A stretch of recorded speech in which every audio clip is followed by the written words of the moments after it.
¿Qué tal? Muy buenas noches. Bienvenidos al Cascabel en 13. Cuanto más se conoce sobre el pensamiento y escritos del racista Quim Torra, menos se comprende cómo alguien con esas credenciales de xenofobia salvaje, supremacista y parafascista ha podido sentarse en un parlamento democrático. Y ya no digo haber sido apoyado y aupado hasta la presidencia de una institución. En un magnífico artículo publicado hoy en El País, el escritor afincado en Cataluña, Javier Cercas, tras expresar su enorme preocupación, indignación también, por la pesadilla que supone la elección de Torra, concluye que se sentiría mucho más tranquilo si en vez de este Quim Torra, el presidente de la Generalitat fuera un paciente escapado del manicomio de Sant Boi con una sierra eléctrica en las manos. Toda una metáfora de lo que el personaje inspira, pavor.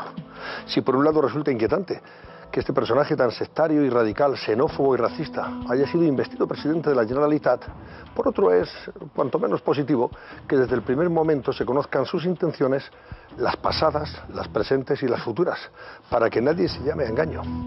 Mariano Rajoy y Pedro Sánchez así lo han entendido hoy.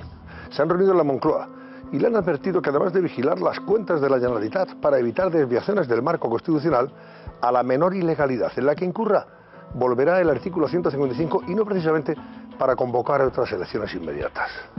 El jueves será Albert Rivera quien pase por la Moncloa para verse con Rajoy. Sería deseable que el líder de Ciudadanos exhibiera también ese mismo nivel de acuerdo y unidad de Rajoy y Sánchez para desmentir a quienes creen que se está aznarizando. Eso lo decía hoy Pedro Sánchez, con el único objetivo de arañar algunos votos en Cataluña. En fin, a propósito de Rivera y de Ciudadanos, hoy les planteamos precisamente esta pregunta del barómetro. Laura Gómez, buenas noches. Muy buenas noches, Antonio. Ayer lo decíamos, en los últimos días estamos siendo testigos de un nuevo bombardeo de encuestas de intención de voto. Todas les dan la victoria a Ciudadanos. Eso las encuestas, pero nuestros espectadores. Por eso esta es la pregunta de hoy. ¿Cree que Ciudadanos será el partido más votado en las próximas elecciones? Abrimos desde ya nuestro barómetro. Si creen que sí, que Ciudadanos llegará a Moncloa, pueden llamar al 905-855-001. Y si creen que no, pues el mismo número, como siempre, acabado en 002. Estamos activos también en redes sociales. En Twitter, recuerden que somos @elcascabel13.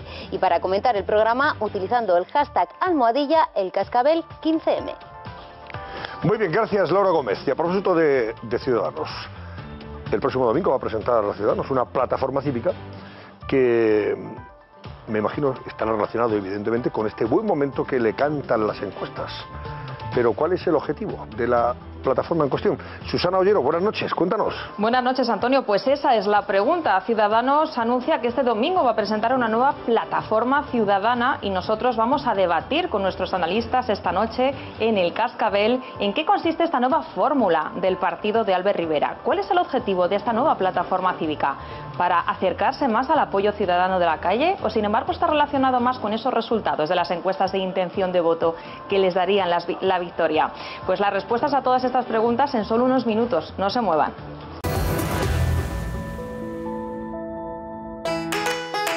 Hoy se celebra el Día Internacional de la Familia. Su papel en la educación y en la socialización de las personas es fundamental. ¿Pero es fácil tener y mantener hijos en España? ¿Reciben las familias suficiente respaldo de la administración? ¿Es el nuestro uno de los países con más facilidades para tener hijos? En unos minutos analizamos las ayudas económicas a las familias con Carlos Cuesta. President of Catalonia, Carles Puigdemont. President Torra, moltes gràcies. President Torra. President Puigdemont. Quim Torra, the President Torra. President Puigdemont. El gobierno del President Torra. El President Puigdemont. El President Torra tiene toda su responsabilidad. President Puigdemont. Mr. President Quim Torra. President Puigdemont. Pero el President Torra. Para la restitución del presidente Puigdemont. El President Torra. Sería una fantástica para los hermanos Mar, ¿verdad? Una de los hermanos Mar, si no estuviera protagonizada por un golpista procesado y un xenófobo racista acreditado. La parte contratante. Exactamente, la parte contratante. A ver, dame un titular de lo que el día nos ha dejado entre la reunión de Moncloa y esta de Berlín. Pues un titular, compás de espera, fase de tanteo, a la espera de pasar a la fase de provocación y humillación que vendrá en cuanto President Torra tome posesión, que por cierto yo creo que habrá sainete. Y una pregunta, si me dejas, aparte del titular. ¿Quién ha pagado el viaje de Torra a Berlín? De eso vamos a hablar también después. Vamos a intentar aclararlo. Es importante y yo creo que la Fiscalía lo debe de preguntar. Bueno, yo creo que la Fiscalía a partir de ahora lo tiene que preguntar absolutamente todo en Cataluña y no pasar ni una. Pero hay que empezar por ahí, por si pudiera haber malversación de fondos. Porque quiero recordar que el presidente Torra todavía no es presidente en ejercicio. No ha tomado posesión. Ojo, y aunque lo fuera. Y aunque lo no fuera, puede dejar a Berlín a rendirle pleitesía entender a un como golpista malversación. procesado. Sí. Y aunque lo fuera. Ana Samboal, titular del día. Pues yo coincido con Ignacio. Yo creo que tanto en Cataluña como en Madrid están preparándose para dar el próximo paso, para los hechos, que veremos a ver cómo se sustancian. Y aquí en Madrid, mirando a Cataluña y mirándose unos a otros de reojo sin perder de vista las encuestas, que son las que mandan a la hora de hacer cualquier declaración o cualquier movimiento. Bueno, menos mal que queda un año para las elecciones, las próximas. Si no, imagínate. Las municipales y autonómicas, imagínate que fueron legislativas. Sí, por eso, pero queda un año, felizmente. Menos mal. Marta Robles. Pues mira, yo creo que el titular sería: Cataluña tiene dos presidentes. Presidente Torra, presidente Puigdemont. Y después habría que añadir a cuál peor y a cuál le van a hacer más daño a Cataluña y a España. Yo estoy absolutamente estupefacta, completamente indignada, pensando que una persona de las características de Quim Torra, con ese discurso que además ha dejado por escrito como un documento, que ha paseado por distintos sitios, con esas declaraciones que ha hecho, va a ser investido presidente tan contento. O sea, que es una cosa que me deja realmente estupefacta y muy preocupada. Algo pasa en nuestra legislación, algo está mal en nuestras leyes para que esto pueda suceder, porque tengo el convencimiento absoluto de que no pasaría en ningún país de Europa. Y entonces no entiendo por qué pasa aquí. Algo habrá que hacer. Carmelo Encinas. ¿Qué tal? Buenas noches. Bueno, la palabra que se me ocurre así que define todo es pereza. La enorme pereza que nos da ya ver a estos dos personajes siniestros, el prófugo de Berlín y el xenófobo que hemos... Es un personaje que probablemente la inmensa mayoría de los ciudadanos no le ponía ni la cara hace tan solo un mes, ¿no? O 15 días, y que ahora se ha investigado en su pasado y en su pensamiento y cuáles son sus referentes ideológicos y cuáles han sido sus reflexiones, y espeluznan, o sea, no es solo lo que cuenta Javier Cercas con mucho acierto, sino que cualquier pequeña incursión en su pasado, el pensamiento político e ideológico es realmente terrorífica. Y yo creo que lo que hay que observar, porque sí que creo que va a haber provocación, es si van a inflamar solo con las palabras o con los hechos también. Yo entiendo, o quiero imaginar, que lo más probable es que traten de elevar mucho el tono, la retórica, pero se aten los machos, como vulgarmente se dice, a la hora de actuar, para que la justicia no caiga sobre ellos. Esto creo que es la estrategia, esa llamada estrategia de bifurcación, ¿no? Una cosa es lo que digo, con mucho aparataje y con mucha retórica y con mucha soflama, y otra cosa es lo que hago para que no me pillen y me lleven a Soto del Real. Bueno, pues vamos a empezar por la reunión que han tenido o han protagonizado tanto Sánchez como Rajoy y Sánchez en la Moncloa, en la que, bueno, pues han escenificado ese acuerdo ya de unidad constitucional frente al desafío separatista y, en este caso, frente al desafío xenófobo y racista de este personaje que va a tomar posesión en las próximas horas y va a hacer un gobierno que puede ser además un gobierno de auténtica provocación, en la medida en que pretende incluir como consejeros a gente que está en la cárcel ahora mismo. María Ruiz la tenemos en las inmediaciones de Moncloa para que nos cuente cómo ha ido esa reunión, en la que están de acuerdo en aplicar el 155 de nuevo, una vez se ha levantado, lógicamente, cuando tome posesión Torra, aplicarlo inmediatamente otra vez, vía Senado, lógicamente, a la menor ilegalidad que este sujeto cometa. Adelante, María. Sí, buenas noches, Antonio. Pues ante ese discurso xenófobo, como decías, del presidente Torra, mensaje claro y unitario de Rajoy y de Sánchez.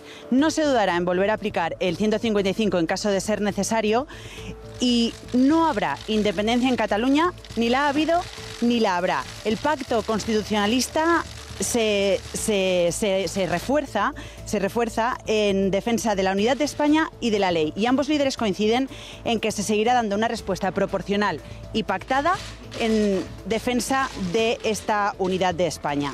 No se descarta volver a aplicar, como decíamos, el 155. Esta reunión se celebraba hoy a primera hora de la mañana y las caras que veíamos eran sonrientes, caras de complicidad entre ambos líderes, y hecho que contrastaría con otras ocasiones con la tirantez que se respiraba entre ambos. Tras la reunión, ambos han comparecido. Esto es lo que decían, escuchen.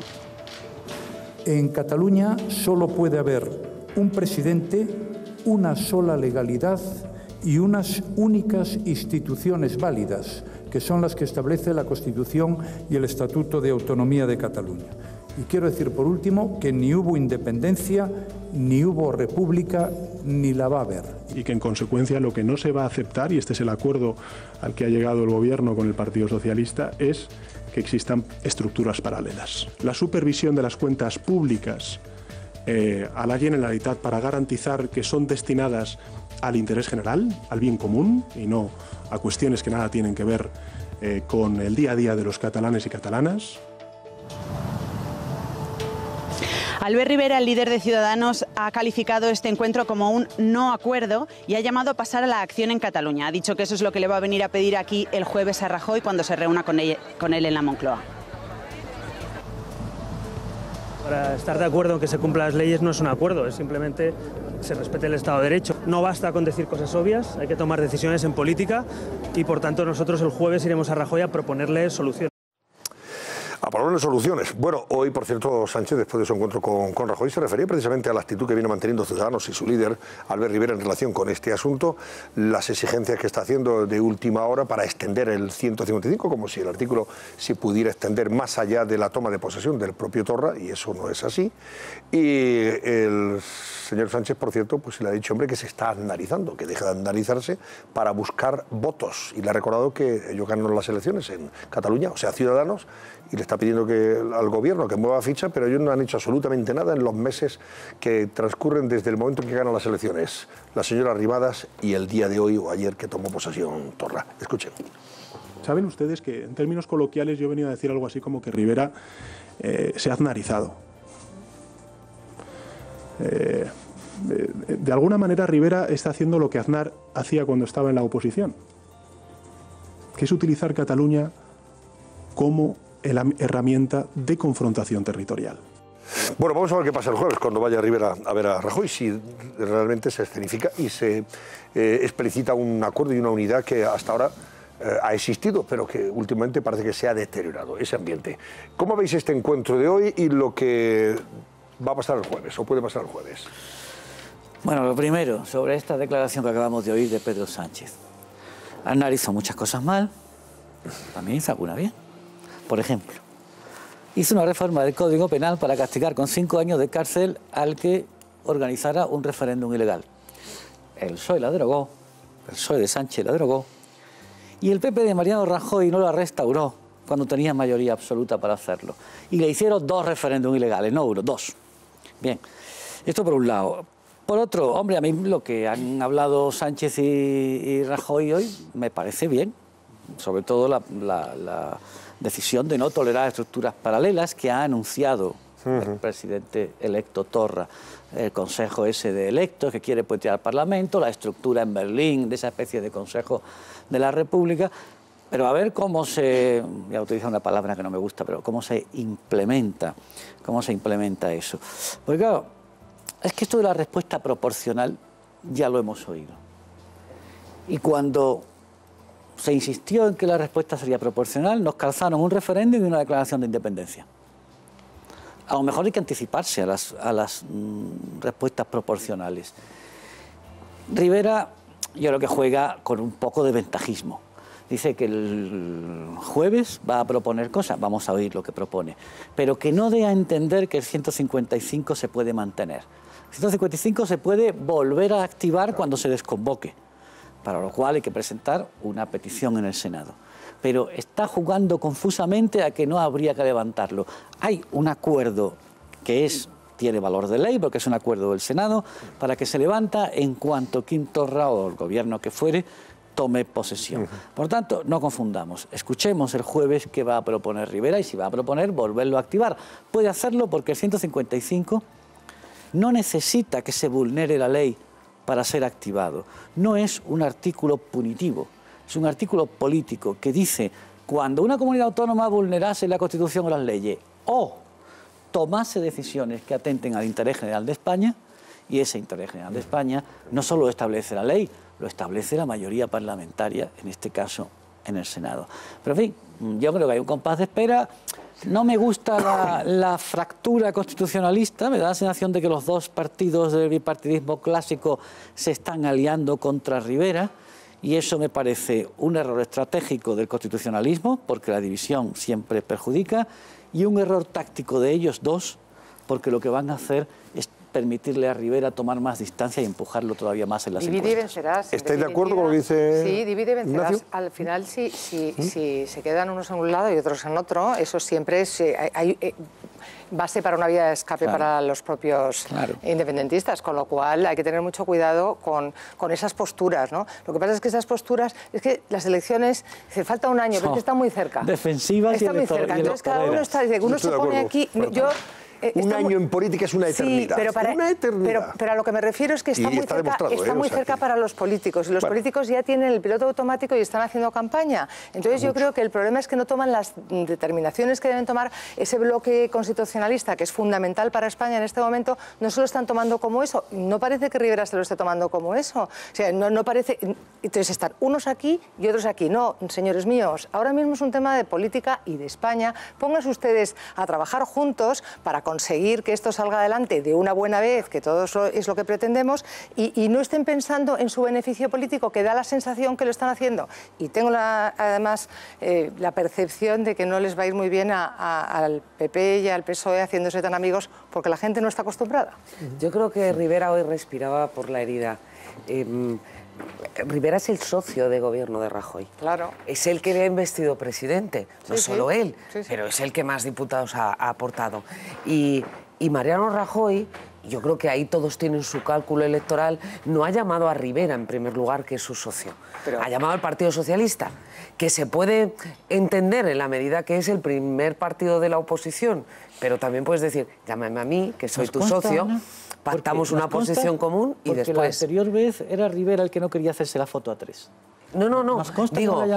Digo, la primera reunión se hace con Sánchez, la segunda con Rivera. ¿Por qué no haces la primera con tu socio y la segunda con el primer partido de la oposición? En este caso el orden de factores puede alterar el producto. Los partidos que defienden la vía constitucional ya ha optado por de menor, de mayor a menor. Se puede entender un orden u otro. Pero me temo que alguien se ha negado a la foto a tres. Se puede entender, claro, porque no digo la reunión a tres, digo el orden de las reuniones. Yo creo que se puede entender una cosa y la contraria. Pero yo creo que es una de las cuestiones que ha molestado a Rivera. Yo creo que Rivera tiene razón en pedir el 155, pero tiene que aclarar que tiene que haber un cauce adecuado para pedirlo. Claro. Si va a decaer, porque el mandato del Senado indica que decae automáticamente cuando hay gobierno, tendrá que pedir la convocatoria del Pleno del Senado. Claro. Razones las hay. No hay más que ver el discurso de este señor, las cosas que ha escrito previamente y la cobertura que ayer hizo TV3 de la sesión de investidura. Bueno, solo con eso ya tienes razones más que suficientes. Bueno, aunque puedan escenificar las diferencias, que sí se escenifican, entre, digamos, el llamado bloque constitucional, la realidad es que en esto todos están de acuerdo, y es que no se debe dejar pasar ninguna ilegalidad al nuevo presidente de la Generalitat, que anuncia poco menos que toda suerte de desviaciones fuera de la ley, ¿no? Entonces, a mí me parece que quedémonos con la sustancia. La sustancia es que hay entre los tres partidos constitucionalistas, o marcadamente constitucionalistas, hay una convicción de que no se debe dejar pasar ninguna ilegalidad al nuevo gobierno de la Generalitat. Luego, a partir de ahí, bueno, cada uno hace su política.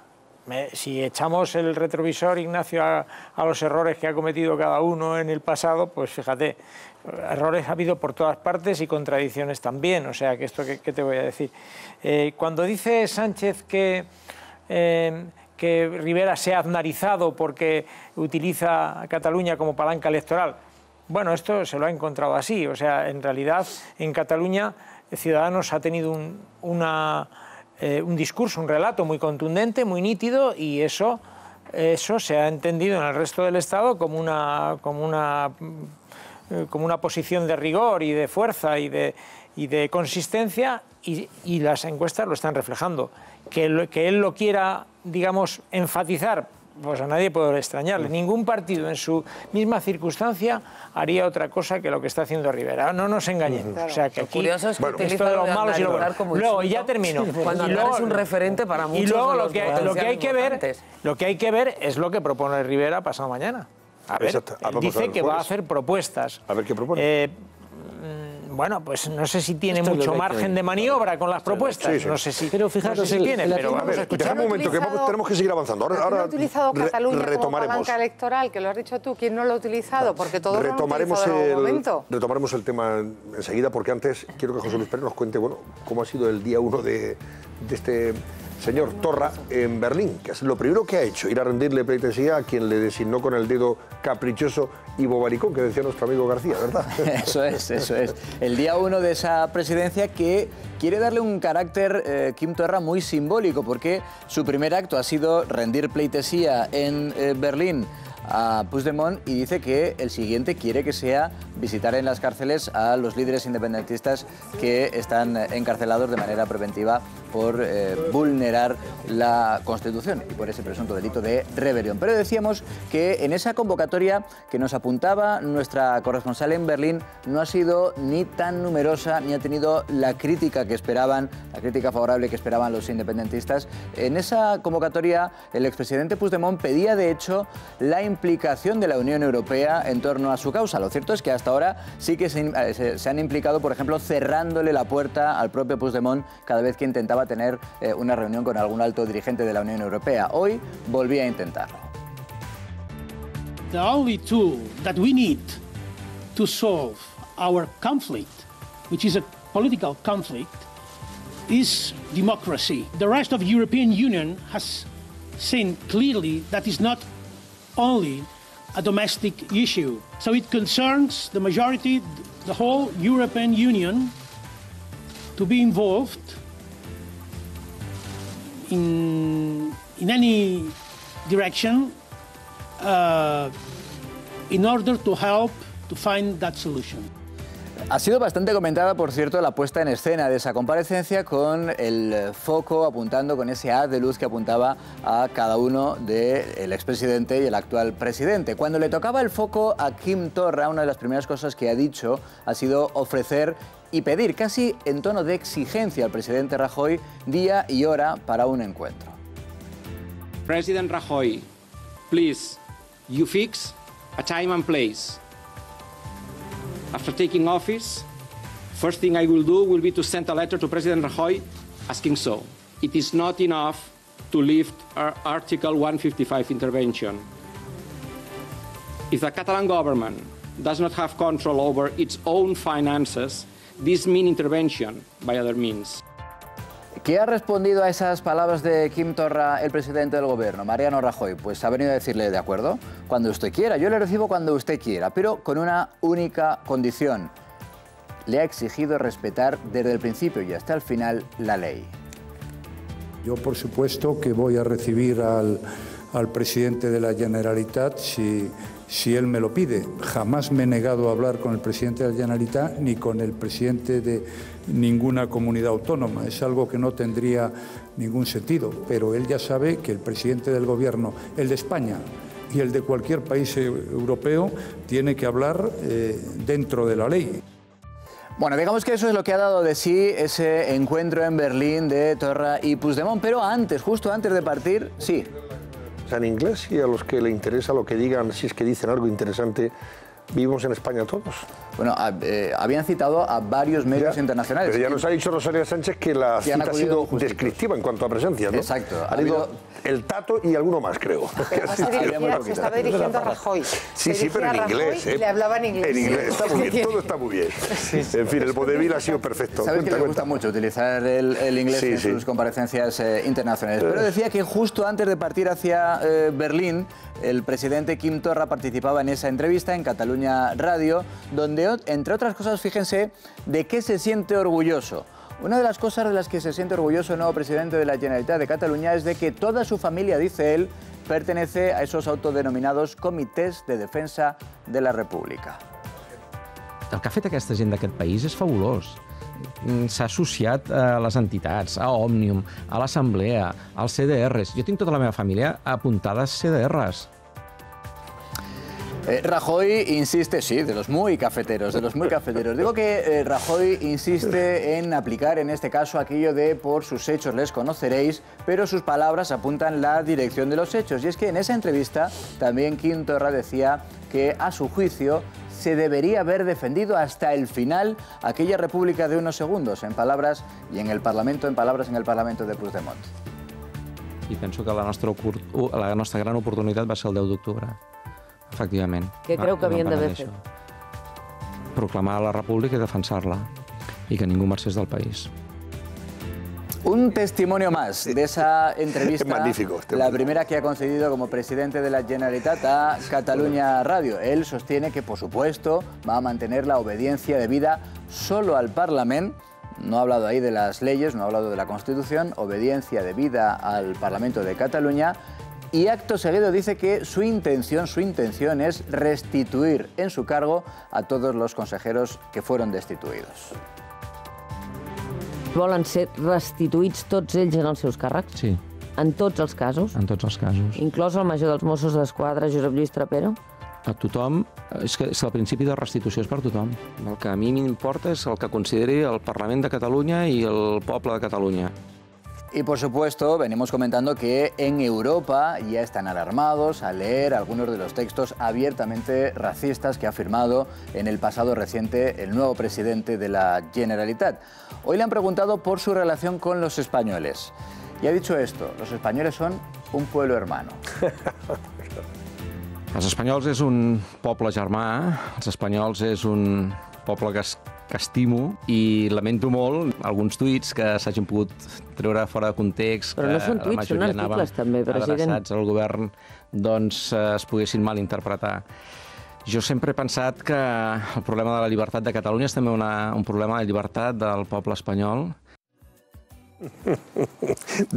Dan ganas de para no llorar hay que reír, hay que reír mucho. Ahora lo tiene muy fácil este señor. Lo tiene muy fácil cuando dice, tenía que haberse proclamado la República y seguir adelante con todas las consecuencias para... empiece mañana. La independencia. No, mañana puede hacerlo él. Y ya de paso, cuando visite a los de Extremera y Soto del Real, pues ya se queda ahí. Que arríe la es muy fácil. Que lo haga, claro, que lo haga. Y ya se queda en Extremera o en Soto del Real mañana cuando llegue. Pero fijaros una cosa, sobre esto de los artículos y los tweets. Hay que mirar también alguna cosa positiva. Igual que la revuelta de octubre tuvo el efecto positivo de desatar una ola de españolidad, digamos, de nueva españolidad, que ha quedado bastante desaprovechada. Yo creo que solo la ha interpretado o la ha aprovechado un poco Ciudadanos. Los artículos de Torra ofrecen al constitucionalismo español una oportunidad única de equilibrar una batalla que vamos perdiendo, que es la batalla de la propaganda internacional. Ya tenía que estar el Estado movilizando todos sus recursos, embajadas, cancillerías, lobbies de influencia, lobbies de opinión, medios de comunicación, y si es menester bombardear las calles de Europa con octavillas, con esos artículos, para que toda Europa sepa que Cataluña ha elegido presidente a un racista. Porque eso se entiende muy bien en Europa. En Europa la memoria del racismo y de la xenofobia desata los demonios históricos. Esa máquina no está engrasada. No está engrasada. Esa máquina no se ha utilizado nunca. Por tierra, mar y aire. El gobierno español ha trabajado en las instituciones, las instituciones europeas, las cancillerías, pero no se ha trabajado la opinión pública europea, para nada. Mientras que la Generalitat, al mando de Puigdemont, lanzaba todas sus posibilidades de propaganda en los periódicos, en las organizaciones ciudadanas, en fin, se ha movido. Se ha movido y se ha movido bien.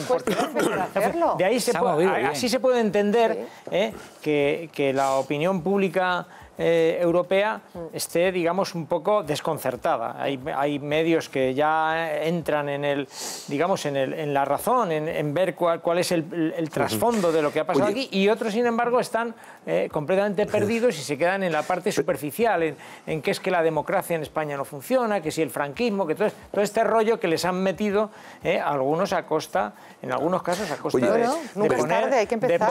Por supuesto que sí.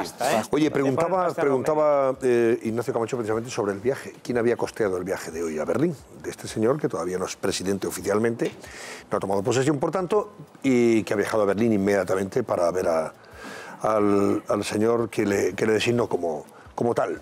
Y esa es la pregunta que se ha hecho también el Partido Socialista de Cataluña. No, esa y 4 más sobre los dineros que costean este tipo de viajes y qué está pasando, de dónde sale todo ese dinero. Marco Chiasa, Barcelona, buenas noches.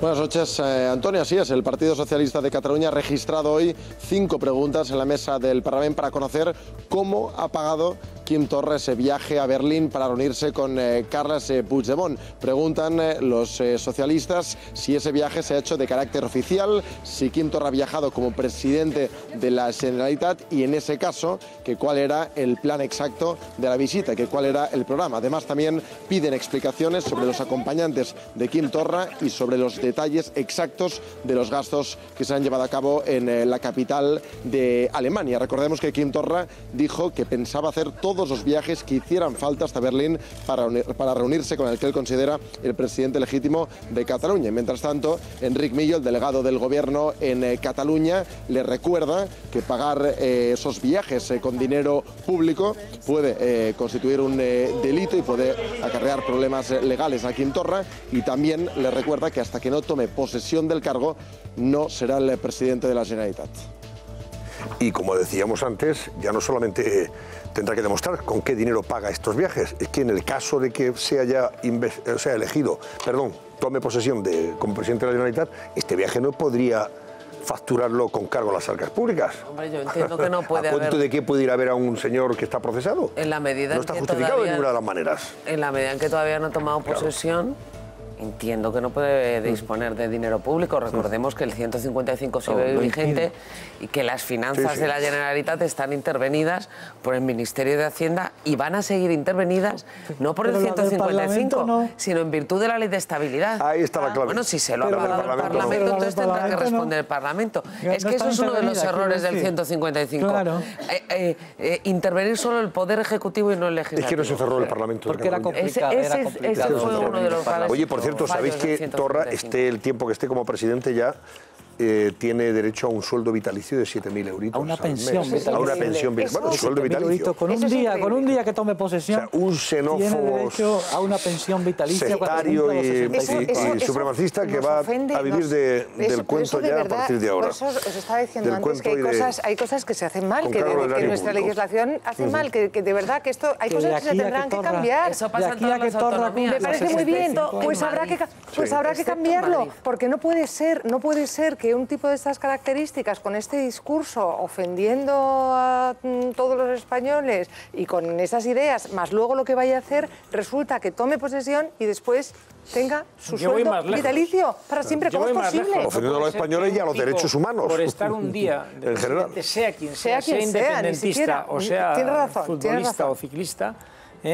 se pegue una pensión de por vida de 7.000 euros. Oye, sobre el tren de vida de Puigdemont hemos hablado... Sencillamente es ofensivo. Hemos preparado este informe que también merece la pena que lo vean ustedes. Vean cómo se las gasta y lo gasta el señor Puigdemont en Berlín. Vean. El expresidente vive en Alemania, pero su tren de vida sigue siendo el mismo que disfrutaba en España cuando presidía Cataluña. Así lo cuenta hoy OK Diario.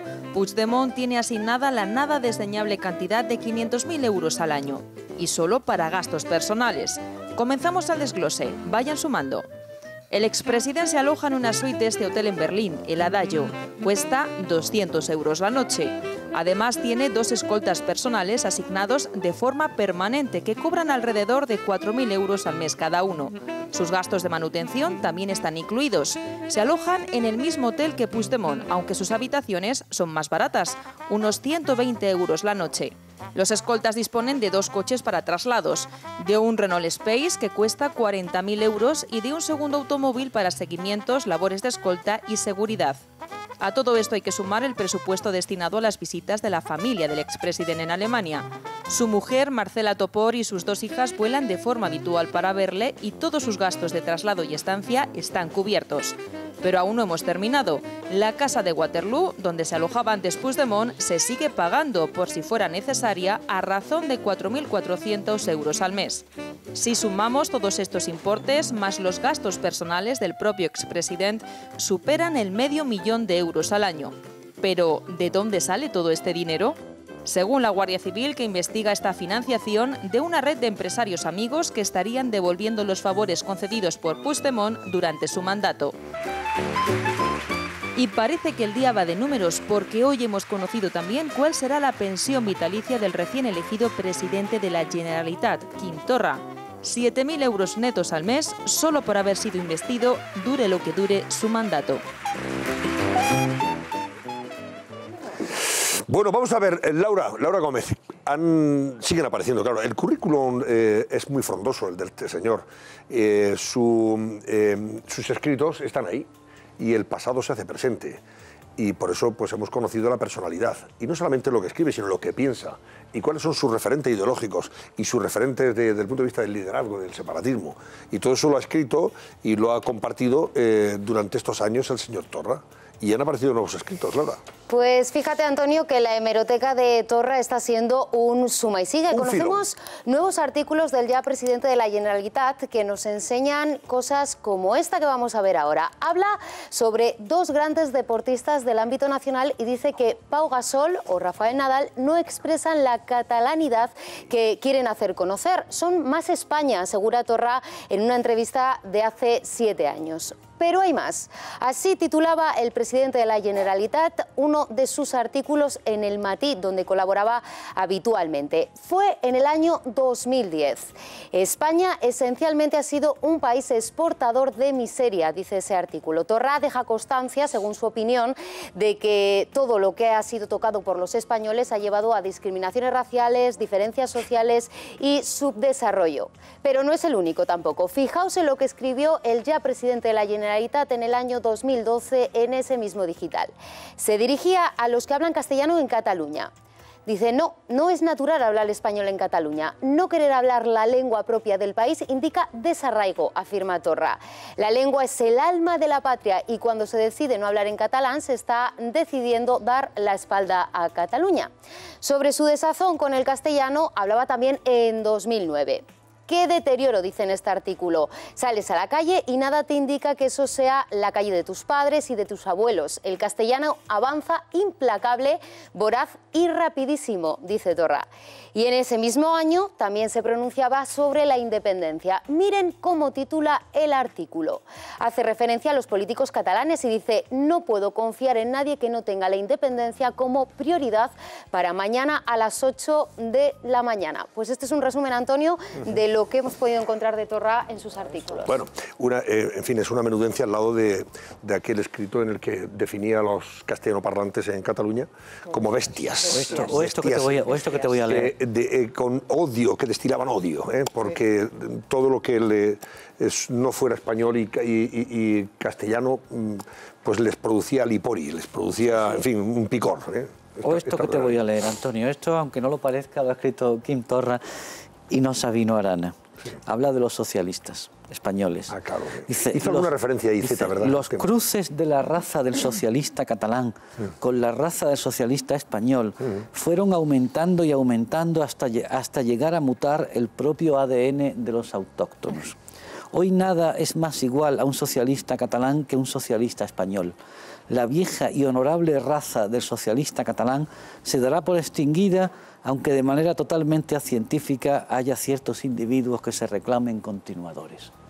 Esto es Sabino Arana puro. Sí, sí. No puede ser que este tipo vaya a ser el presidente de una comunidad autónoma española. De verdad, esto es una cosa, es que no sé, ¿en qué cabeza cabe? ¿En Europa pasaría esto? ¿De verdad? ¿En algún país de Europa aceptarían esto? Pues por eso es bueno que se difundan por todas partes sus escritos y sus pensamientos, y que toda Europa tenga conciencia de que estas cosas no se escuchaban desde mediados del siglo XX y las consecuencias que ello trajo. Entonces, que manden todos esos artículos a todos los medios de comunicación europeos y a todas las embajadas. Sí, estoy de acuerdo, independientemente de la difusión que deberían de tener esto en toda Europa, para que sepan el pelaje de este personaje, que ha sido elegido a dedo, se lo ha sacado como un conejo de la chistera, Puigdemont, ese que de alguna forma pretende atraer toda la admiración y todo el apoyo de Europa. Independientemente de esto, yo creo que quien tiene que hacer un examen de conciencia es lo que se llama la izquierda independentista. Aunque parezca una contradicción, porque izquierda y nacionalismo es un poco como el agua y el aceite, ya de por sí, pero cuando Esquerra Republicana de Cataluña, que se declara de izquierdas, apoya a un personaje de esta naturaleza, que es con un pensamiento xenófobo y filofascista, porque utilicemos los términos claramente, o sea, su pensamiento es el clásico del fascismo, más patriotero y más supremacista, y que Esquerra Republicana de Cataluña se haya tragado este sapo, que Rufián, que dijo en el Parlamento aquello de que mis padres y mis abuelos eran andaluces, yo soy charnego e independentista, esta es vuestra derrota. No, esta es tu derrota, porque tú, charnego y catalán, de padres y de abuelos andaluces, te estás tragando a un filofascista. Y te lo estás tragando. No tiene nada que ver con la izquierda que encabeza las siglas de tu partido. Esquerra. No hay Esquerra que valga si te tragas este elemento. Bueno, después, luego vamos a saludar a alguien que le ha conocido muy bien y que además sostiene que este no viene para estar poquito tiempo, que lo que quiere es llevar hasta las últimas consecuencias el objetivo que se ha marcado, y que como es una persona erudita y evidentemente más inteligente que Puigdemont, es por tanto mucho más peligrosa. Luego hablaremos con una persona que ha conocido y conoce bien a este personaje. Volvemos enseguida, hasta ahora mismo.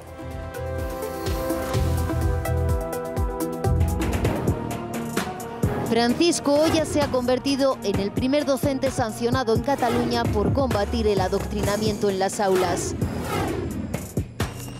¿Qué contaban sus libros de historia?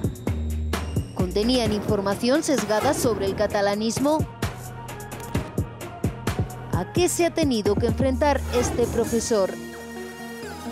Él mismo nos lo cuenta a continuación. Pero antes vamos a saludar a un periodista y escritor, colaborador de Vox Populi, se llama Miquel Jiménez, que conoce al señor Torra. Entre las cosas, ha editado un libro con el señor Torra y ha escrito algunas cosas muy interesantes sobre la personalidad del sujeto en cuestión, que no solamente nos inquieta, sino que nos pone en alerta sobre lo que puede pasar a partir de ahora. Porque Miquel Jiménez es de los que considera que el señor Torra no ha venido para estar unos días. No, este quiere llegar hasta las últimas consecuencias, o llevar hasta las últimas consecuencias este desafío separatista. Y sostiene que es mucho más peligroso que Puigdemont, en tanto que es una persona más erudita y más culta. Miquel, buenas noches. Buenas noches, don Antonio y la compañía. Bueno, don Miquel, vamos a ver, usted conoció bien al personaje, ¿no? Porque editó un libro con él y además lo considera que es una persona culta, ¿no? Y leída, instruida, ¿no? Tres libros, cuéntenos, sí. Ese es el tema. Tres libros, y claro, 3 libros, hombre, pues dan de sí para conocer al personaje, para tratarlo, etcétera, etcétera, sobre todo porque Torra era un editor muy artesanal, que se lo hacía todo él. Entonces, claro, yo le tengo que decir, don Antonio, que yo estoy muy preocupado, porque Torra, que es verdad que es un hombre que tiene una erudición enciclopédica, que en el trato personal es encantador. Fíjese usted ese aspecto que tiene de profesor miope, de buena persona, del vecino al que le dejas las llaves para que te cuide la casa. Resulta que después te hace los comentarios supremacistas y xenófobos que te hace. ¿Qué quiero decir con eso? Quiero decir que así como Puigdemont era el chico de pueblo que llega a la ciudad y dice, oh, qué grande es esto, qué bien, cómo me gusta, o más, un señor que estaba más pendiente de su peinado que de otra cosa, o incluso Pujol, o incluso Pujol, que quería ser el gran patriarca, Torra no es de este pelaje. Torra es un señor que se ha ido preparando a lo largo de toda su vida para llegar a este momento. Y ahora está ahí.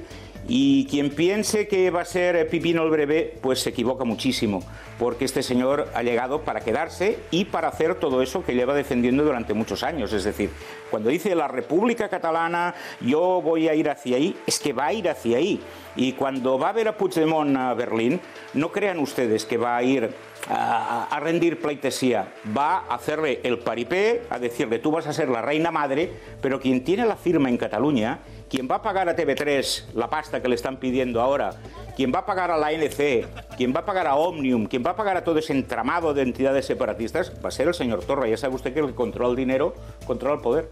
Claro, decía Miquel, hemos aludido antes al interesantísimo y muy revelador artículo que ha escrito Javier Cercas hoy en el País, y entre otras cosas decía, claro, hablando de la personalidad de Torra, decía, bueno, entre la elección de este hombre y la elección de un tipo que hubiera salido del manicomio de San Boi con una sierra eléctrica, yo hubiera preferido al del manicomio, por el pavor que inspira este sujeto a tenor de las cosas que ha escrito, ¿no? Y pensado. No solamente las ha escrito, sino que las ha pensado, y esos referentes culturales e ideológicos que tiene realmente preocupan, y muchísimo. Está hablando de alguien que se le puede considerar racista, ¿verdad? O xenófobo, amén de sectario y muy separatista. Pues fíjese usted, don Antonio, esto va más lejos todavía. Tiene usted razón todo lo que dice, y desde luego Cercas ha estado finísimo como siempre. Pero es que además Torra, entre sus referentes ideológicos, tiene Estat Català. Para los que no lo sepan, Estat Català es un partido fascista de la época de la República, financiado directamente por Mussolini, esto está comprobado históricamente, y que se vestían con unas camisas verdes, desfilaban, fueron los que montaron los hechos de octubre. Por cierto, su líder, Dencas, huyó por las alcantarillas como una rata en cuanto el general Batet llegó aquí, pegó 4 voces con el tercio. Y claro, tener como referente a este señor, a los hermanos Badía, que eran unos miembros de Estat Català, torturadores, que eran la policía de la Generalitat entonces y eran torturadores. Tener todo ese imaginario ahí como mitificado, como idealizado, como un ejemplo a seguir, hombre, pues esto da miedo en cualquier sitio. Le diré más, don Antonio. Yo dudo mucho, bueno, que en Francia, en Alemania, en cualquier país de nuestro entorno no se habría llegado hasta aquí, esto es evidente, porque allí el Estado es serio y funciona como Dios manda. Pero yo dudo mucho que en cualquier otro país una persona con los tweets y los artículos, que es más grave todavía, del señor Torra, hubiera podido llegar ni siquiera presidente de una comunidad de vecinos. Pero como aquí parece que cada día nacemos todos de nuevo, nadie tiene en cuenta estas cosas. Es más, el grado de engaño que se vive en Cataluña ahora mismo, sobre todo por parte de los independentistas, que son los primeros engañados por toda esta tropa, ha llegado hasta el punto de que ahora dicen que, bueno, que todos los tweets, que esto es mentira, que nos lo hemos inventado los españoles, que los artículos se han sacado de contexto. Hombre, llamar bestia a un español, hiena y tal, pues no sé en qué contexto puede parecer una cosa amable. Haga usted este ejercicio y que lo hagan los espectadores del programa. Cambie usted españoles por judíos, árabes, homosexuales, y verá usted el resultado que le da el experimento. Efectivamente, no hay ninguna duda. A ver, Ignacio Camacho quiere preguntarle, Miquel. Sí, incluso Miquel, buenas noches, los catalanes. Imagínate si un presidente de la Comunidad de Madrid dijera esto de los catalanes. Pero me iba yo por otra cosa. Decías que Torra se ha estado, digamos, preparando para este momento, pero iba el 11 en la candidatura. Quiero decir que por lo menos 10 había por delante en la jerarquía soberanista, secesionista. ¿Tú crees de verdad que él en algún momento se le ha pasado por la cabeza que él podía ser el presidente de la Generalitat, o le ha tocado la bonoloto? Y nunca mejor dicho. Es una suma de las dos cosas. A ver, ya saben ustedes que la lógica se aplica en todo el universo conocido, salvo en Cataluña. Cataluña es un país surrealista, no en vano hemos dado de sí a Dalí, a Salvador Dalí. Entonces, Torra se va preparando desde el momento en que él asume el cargo de comisionado para el Born, que para quien no lo sepa es como la meca del independentismo aquí en Barcelona, unas ruinas del 1714, esa historia que nos quieren hacer vender de que era una guerra entre Cataluña y España cuando era una guerra de sucesión entre dos casas reinantes, los Austria y los Borbones. Bueno, cuando Torras llega allí ya se ve imbuido de decir, yo soy el gran ideólogo de esta historia. poco a poco, y no es una cosa de un día para otro, pero poco a poco, a partir de los cargos que va asumiendo el director de la revista de Cataluña, el comisionado para las realidades europeas, una cosa rarísima que nadie sabe qué es, pero que me parece que son 5.000 al mes, dijéramos, este tipo de cosas que hay aquí en Cataluña, ¿no? Torra llega un momento que él se autoconvence, y cuando lo hacen dirigente máximo de Òmnium Cultural, es cuando él cree que realmente ha llegado el momento de dar un paso más hacia allá. Dice usted que iba en el lugar 11 de la lista, pero mire, cuando Puigdemont es elegido por este método digital tan nacionalista, tampoco era de los que iba primeros. Y claro, es que esto es una cosa rara, porque uno piensa, bueno, va el primero, luego el segundo, lo que usted hablaba de la jerarquía. Pero esto aquí en Cataluña no sirve de nada. Esto el primero que pasa por la calle a veces es el que se lo acaba quedando. Y entonces, claro, Torra estaba muy bien posicionado. ¿Por qué? Porque era íntimo de Puigdemont, porque era íntimo de Rull, de Turull, era íntimo amigo de Muriel Casals, que es la dirigente que murió atropellada, etcétera, etcétera. Claro, todo este entramado de complicidades hace que en un momento determinado este señor sea el candidato óptimo.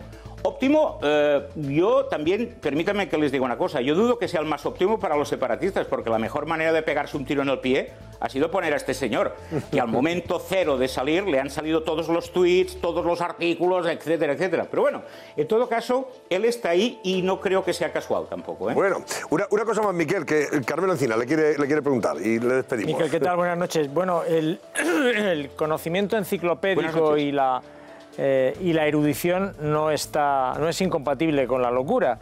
Y yo lo que le quería preguntar, usted que le conoce bien, es si cree que en esa firme decisión que tiene, que ve que tiene una dirección muy clara, él estaría dispuesto a inmolarse y terminar en la cárcel, es decir, ¿qué dónde va a acabar? Cruzar la línea roja de la ley, o por el contrario, bueno, pues hará mucha retórica y pocos hechos. Pues mire usted, amigo Carmelo, yo creo que para desgracia nuestra, del conjunto de España, y en especial para los que vivimos aquí, somos catalanes y vivimos en Cataluña y nos queremos esta tierra, yo creo que está dispuesto a lo que haga falta. Y le diré por qué. Este señor ha sido entrevistado, y ustedes lo comentaban en el programa esta mañana, en esa especie de panfleto que pagamos entre todos, que se llama Cataluña Radio. Muy bien. Él decía, orgulloso, que toda su familia pertenecía a los comités de defensa de la República, que es una organización que es hija de Arran, la rama más dura de las CUP, para entendernos, y que, bueno, es esta gente que hace pintadas delante de la casa del juez Llarena, hace pintaditas en los campings que alojaron a policías y guardias civiles diciendo ni olvido ni perdón, hacen pintadas diciendo la única iglesia que ilumina es la que arde. Son estas gentes. Entonces, un presidente que representa que tendría que serlo de todos, porque a ti te vota una gente determinada, pero luego has de gobernar para el conjunto de la sociedad.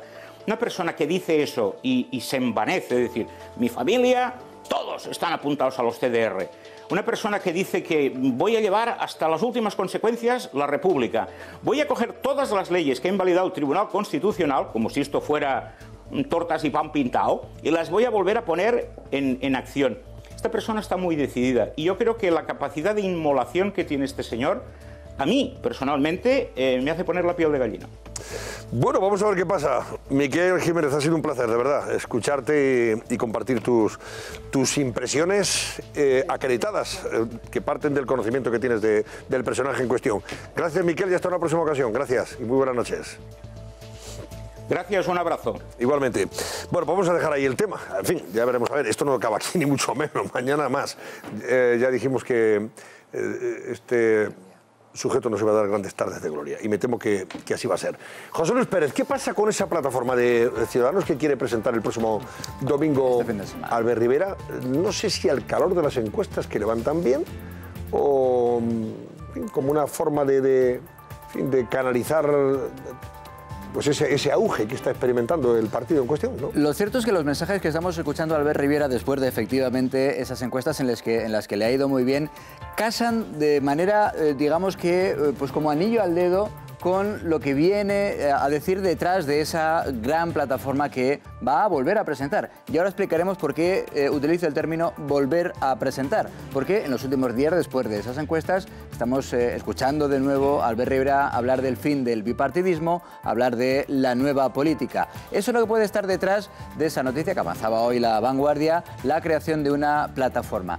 ¿En qué consistiría? ¿De qué estamos hablando? ¿Cuál es el objetivo, por ejemplo, de esa plataforma que va a presentar este fin de semana Ciudadanos? Evidentemente, tratar de conseguir que llegue a la Moncloa Ciudadanos o esa plataforma. ¿Cómo? Sumando los apoyos de la sociedad civil. ¿Pero de qué estaríamos hablando? ¿Cuáles pueden ser los ejemplos que nos permitan situar en qué consistiría esa plataforma de Rivera? Pues hay algún equivalente, como puede ser Òmnium Cultural en Cataluña, como podría ser también, sin salir de Cataluña, Sociedad Civil Catalana, con un objetivo muy distinto. Y seguramente el ejemplo que más le cuadra, que más le gusta a Albert Rivera es el de En Marche, esa plataforma ciudadana, cívica, que llevó hasta el Palacio del Elíseo a Emmanuel Macron. Ya decimos que se va a presentar este domingo en Madrid. ¿Pero por qué les decía al comienzo que se trata de volver a presentar esa plataforma? Porque en realidad Rivera ya lo hizo en el año 2015 cuando dijo que Ciudadanos iba a convertir en un partido nacional, pero no en un partido como los tradicionales, fíjense. Por primera vez en España una plataforma civil va a competir con los dos viejos partidos para abrir una nueva etapa política en España. Estamos muy cerca de conseguir algo histórico, que una plataforma civil que surgió hace 10 años en Barcelona, que se ha extendido por toda España, logre ganarle las elecciones al PP y al PSOE, por fin, por fin. Entendemos, por tanto, que lo que va a presentar este domingo Albert Rivera se parece mucho a esa plataforma que ya anunció, por otra parte, en el 2015. Pero no solo en el 2015, porque resulta que en el 2013, cuando Ciudadanos todavía era un partido en Cataluña, también apuntaba ya el propio Albert Rivera la misma idea: cabalgar a lomos de la sociedad civil para conseguir hacer más grande ese proyecto. Hemos presentado y presentamos hoy aquí un compromiso, un documento que será un compromiso ciudadano. Creemos que movimientos civiles como el que puedan hacer de este compromiso, de este documento, pueden conseguir presionar y cambiar las cosas tanto a partidos como a instituciones. Bueno, pues esto es lo que tenemos. No sé, está claro que evidentemente las encuestas le van muy bien y quieren aprovechar evidentemente todo lo que desde ese punto de vista puedan canalizar, ¿no? ¿Cuál es el déficit que tiene Ciudadanos en esta cabalgada electoral que aparece en las encuestas? Porque realmente es sorprendente, las últimas encuestas son muy optimistas para la formación naranja. ¿Cuál es el déficit que tiene? Estructura y capilaridad. Ciudadanos tiene que...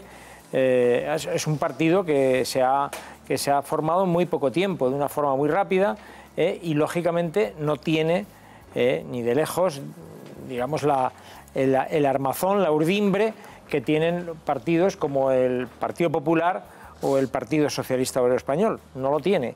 Y ese es, entiendo yo, esto es lo que trata de compensar con esta plataforma, que lo que pretende es convocar a la sociedad, a los movimientos ciudadanos, para que se unan, y que, claro, el momento es magnífico.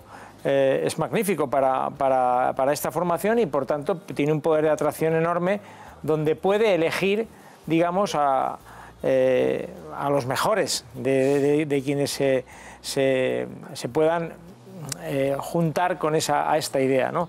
Esa capilaridad la tiene que conseguir, sobre todo de cara a las elecciones municipales y autonómicas, que ahí es donde los partidos tradicionales, los dos grandes, el PSOE y el PP, son particularmente fuertes, llegan hasta el último rincón de España. Claro. Tendrá que incluir técnicos también, porque está muy bien, quiero decir que Ciudadanos se acerca mucho a la sociedad y de pronto le gusta mucho pues buscar en los cestos de intelectuales, de artistas, de gente muy guapa y de muy buen aspecto, pero luego también hace falta técnicos, que es la parte fea de la política. Pero los tiene también, ahí tienes por ejemplo a Francisco de la Torre, que es el que se ocupa de los temas de Hacienda y que era inspector de Hacienda, que estaba en el sindicato. Yo creo que tiene esa doble vertiente. Los tiene, por pero uno, no tiene tantos como conectar debería, con las bases que le apoyan, que esa estructura la tienen canalizada a través de nuevas generaciones o de las agrupaciones de militantes o en las juventudes, en el caso del Partido Socialista,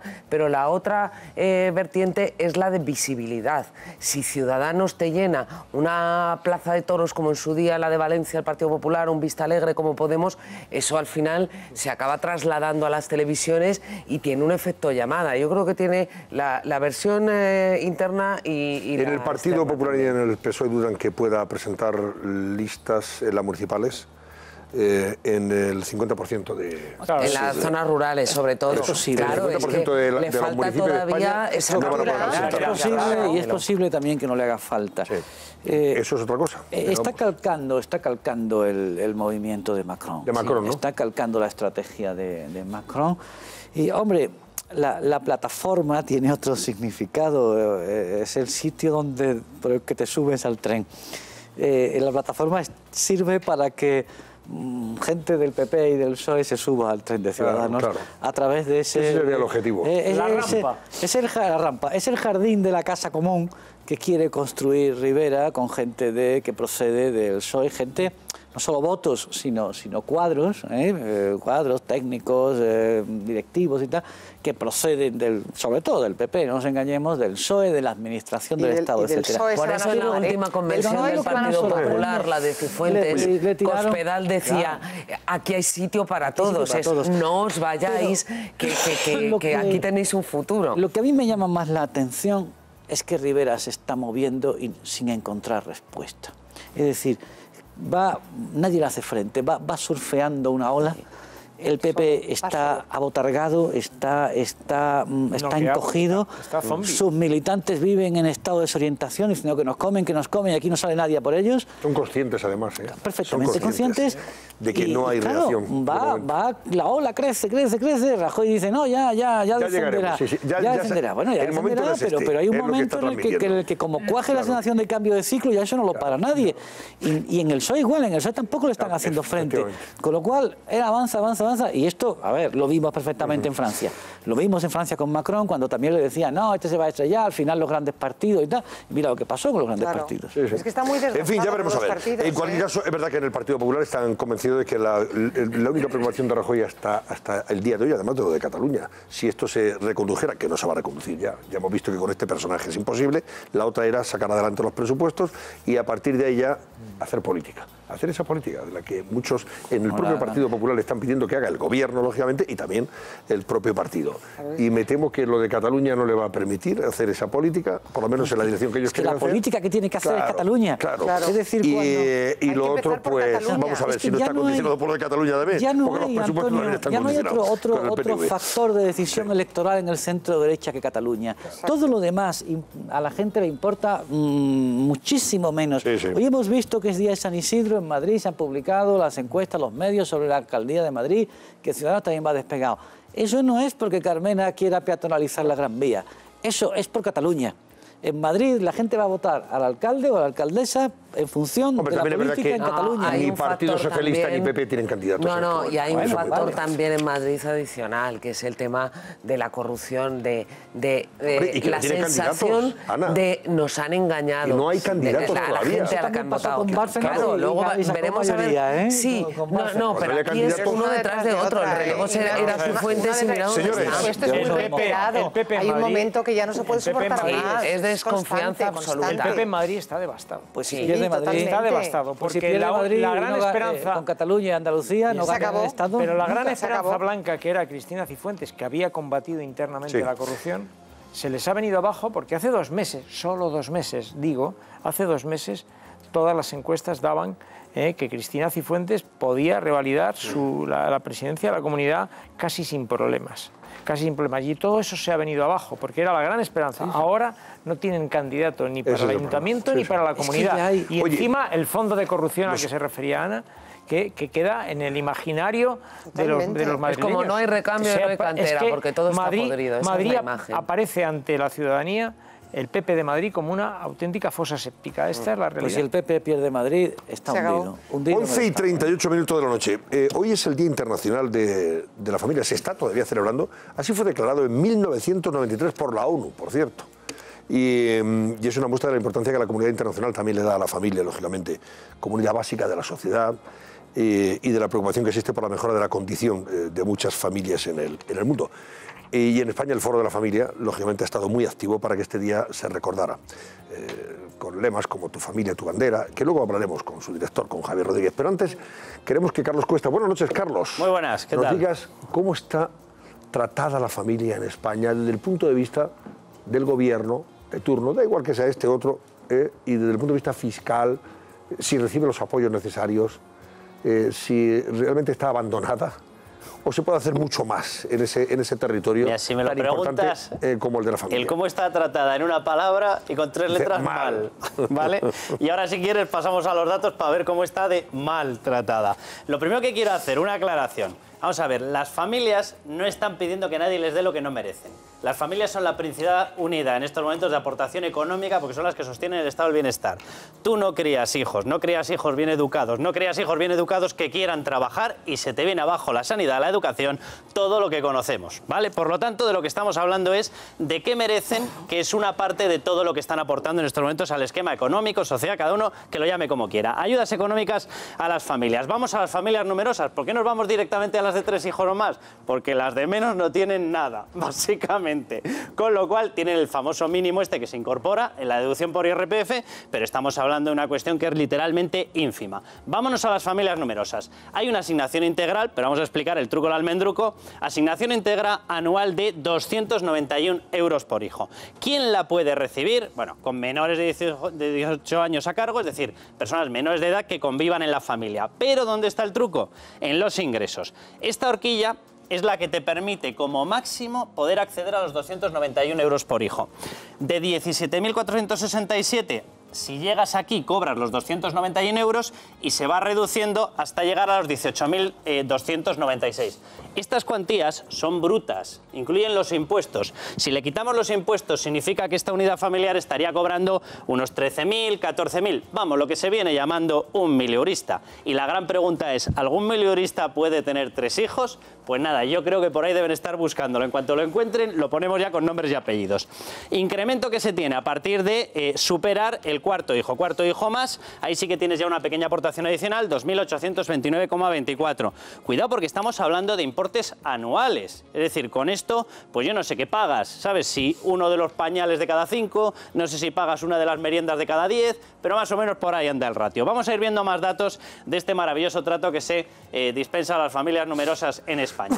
Por ejemplo, entramos, descuento del 45% en cuotas a la seguridad social, pero de los cuidadores de hijos. Claro, si combinamos este dato con el anterior, cobrando 14.000 euros netos va a ser complicado que encima pagues un cuidador, es decir, un empleado de hogar. Va a estar complicado, ¿verdad? Uno de los dos va a ser que no come. Bueno, ¿dónde tienes también incentivos? En el impuesto de matriculación, 50%. Hombre, no estaría de más que si tienes una unidad familiar grande, por lo tanto te tienes que comprar un coche más grande. No te vale el coche de 12.000 euros o el coche de 15.000. A lo mejor se podría incentivar no el 50% del impuesto de matriculación, que vamos a ponernos en el caso de que sean 1.000 euros, 800 euros, te pagan 400 euros al año. Hombre, a lo mejor era cuestión de pagarte los 12.000 euros extra que te tienes que gastar en el coche, pero bueno, no ha llegado por ahí la sensibilidad. Más cuestiones que sí que están incentivadas, preferencia en becas y 50% de rebaja en las tasas educativas. Podemos estar hablando al año de que te puedes ahorrar, no lo sé, 300 euros, 400 euros máximo. Exención del pago de tasas al expedir o renovar el DNI. Aquí ya sí que hemos dado el do de pecho. Te puedes estar ahorrando 10 euros, 12 euros. Cada vez que renueves el DNI, ¿no? Esto ni siquiera es anual. Vamos a ver más ayudas de las que disponen, si a esto se le puede llamar ayudas, las familias numerosas. En Renfe y Autocares tienes un descuento del 20-50%. Esto sí que ya te digo que se agradece más. Lo digo por experiencia propia.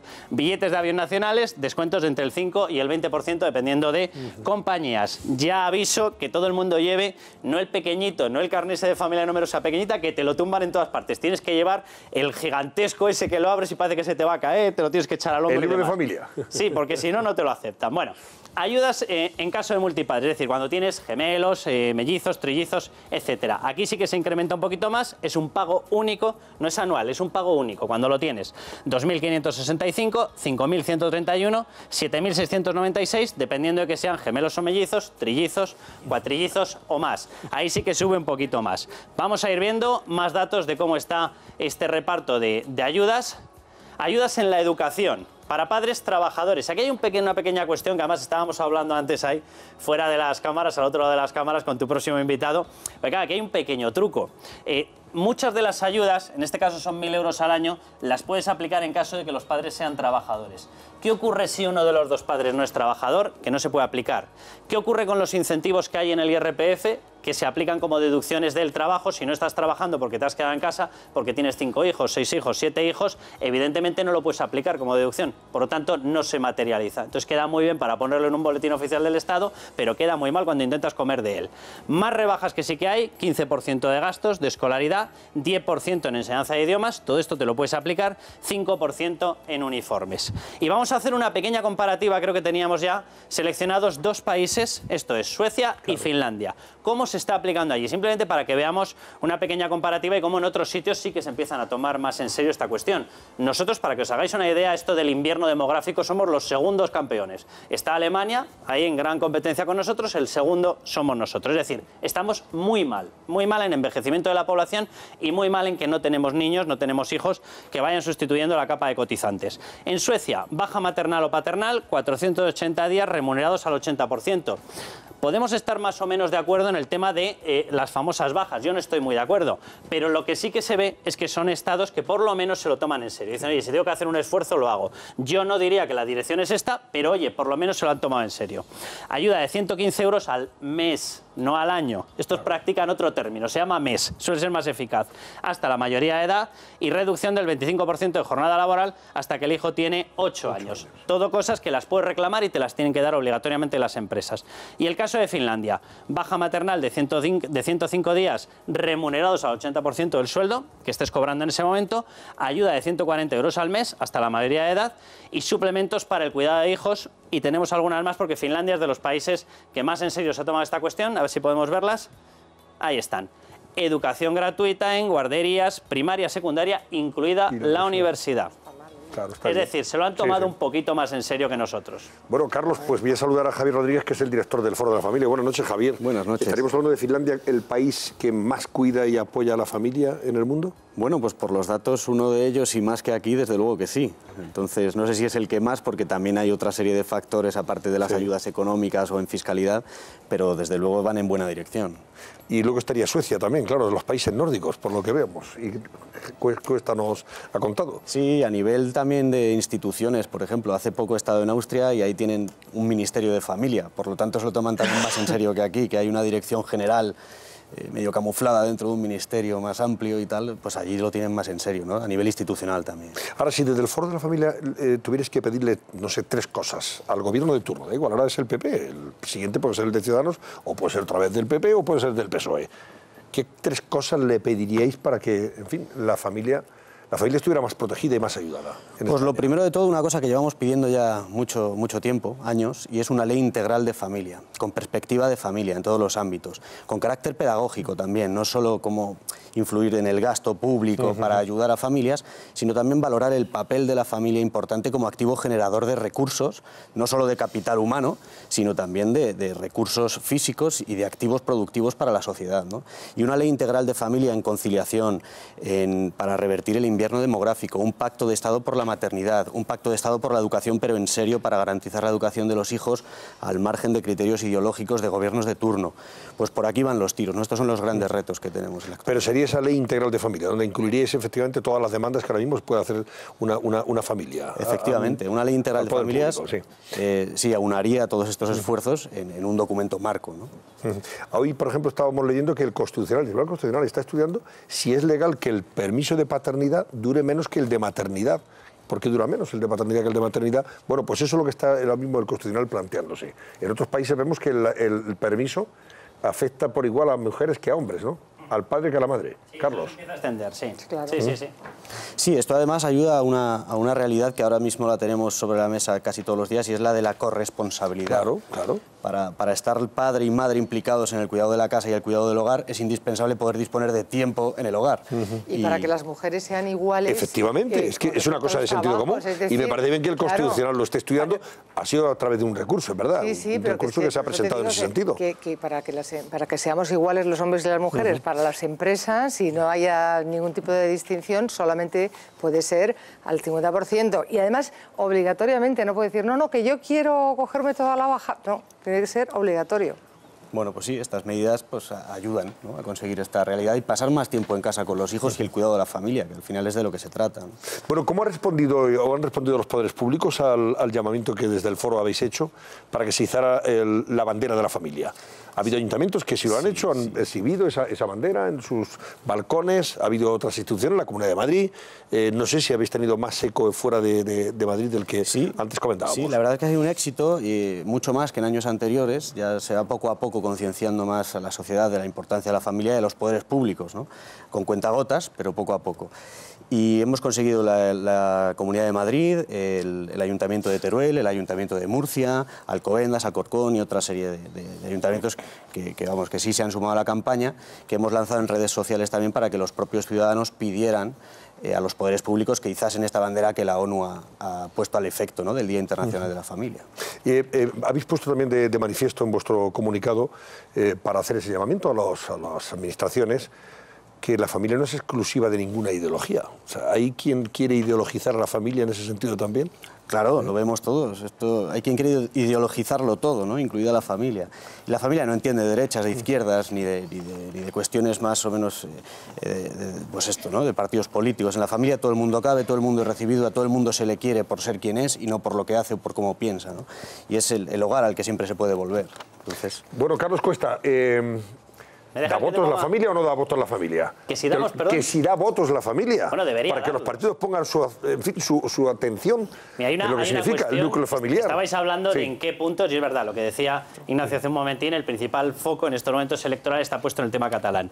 Pero los partidos, y hablo del Partido Popular, clásicamente siempre habían dicho que eran los partidos de las clases medias. Las clases medias normalmente están constituidas por familias. Bueno, si se ha olvidado de esas clases medias, se ha olvidado de las familias. Y voy a poner una serie de ejemplos. Y eso, cuidado, y deberían tenerlo muy en cuenta porque por supuesto que detrae voto, muchísimo. Puede no ser de tanto impacto como el tema catalán, pero por supuesto que se tiene en cuenta. Simplemente dos ejemplos, con las rentas y con un piso. Si una persona en España cobra 60.000 euros, se le considera a partir de ella de renta alta. Suena un poquito a cachondeo, pero bueno, a partir de ahí renta alta. Y se le aplica el tipo del 45%. Si esa persona resulta que está casada con otra persona que se queda en casa porque tienes 4 hijos, es decir, no trabaja, y tienes esos 4 hijos, lo lógico, digo yo, que sería que se te calculase tus ingresos 60.000 entre 6 y saldría que tienes 10.000 euros, porque tú estás alimentando 5 bocas aparte de la tuya, porque el ser humano suele tener ese vicio, que come, duerme y este tipo de cosas. Tiene la manía de comer, ¿vale?, y de calzarse. Resulta que, sin embargo, si eres un soltero y cobras 30.000, estás pagando muchísimo menos en impuestos. ¿Por qué? Una gran pregunta que a lo mejor algún partido por ahí se la debería hacer. Una vivienda. Tú tienes una casa, por ejemplo, oye, sois, no lo sé, 3 personas, 4 personas, no tienes ayuda por familia numerosa, cónyuge, los 2 cónyuges y 2 hijos, y vives, por ejemplo, en 100 metros cuadrados, te toca 25 metros cuadrados, pero tu casa se considera a efectos fiscales de pago del IBI como una casa de lujo, y te aplican el pago de una casa de lujo cuando vives realmente, dividido entre las personas que estás, en 25 metros cuadrados. Eres un soltero y vives en 50 metros cuadrados, y te dicen, pobrecillo, necesita ayudas. Oiga, perdone, vive en el doble de espacio de lo que puede vivir una persona que tenga 2 hijos. Todas estas preguntas que parecen de sentido común no se las está haciendo ningún partido. Y luego hablan todos de qué crisis de búsqueda de votos. Pues mire, no sé, a lo mejor búsquelos usted en vez de que le tengan que buscar a usted. A ver si les damos ideas. Antonio, una pregunta para Carlos. Pero 30 segundos, que tenemos que ir a publicidad. Me están ya reclamando el paso a la publicidad. Estas ayudas que tú acabas de contarnos, menguadas y tal, ¿son solo para familias cuyos padres e hijos tienen nacionalidad española, o los padres inmigrantes con hijos nacidos en España también las reciben? No, en el momento en el que tú entras dentro del régimen legal español se aplica exactamente igual. Igual. Sí. Bueno, gracias, Carlos. Nos van a tener que pagar ellos las pensiones. Carlos, gracias. Hasta mañana. Hasta la próxima. Y a Javier Rodríguez, director del Foro de la Familia, también. Gracias. Buenas noches. Muchas gracias. Buenas noches. Volvemos enseguida. Venga, hasta ahora. Vamos a conectar, por cierto, con Andalucía. Vamos a hablar de este asunto tan feo y tan poco estético de los señores que se gastaban con las visas, las tarjetas de una fundación para el empleo y sobre todo para el empleo, ¿no? Y para la formación se gastaban el dinero en prostíbulos. Ahora nos lo contarán desde Andalucía, hasta ahora mismo.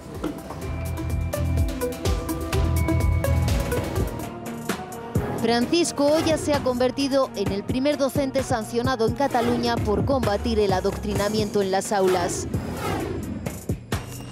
¿Qué contaban sus libros de historia?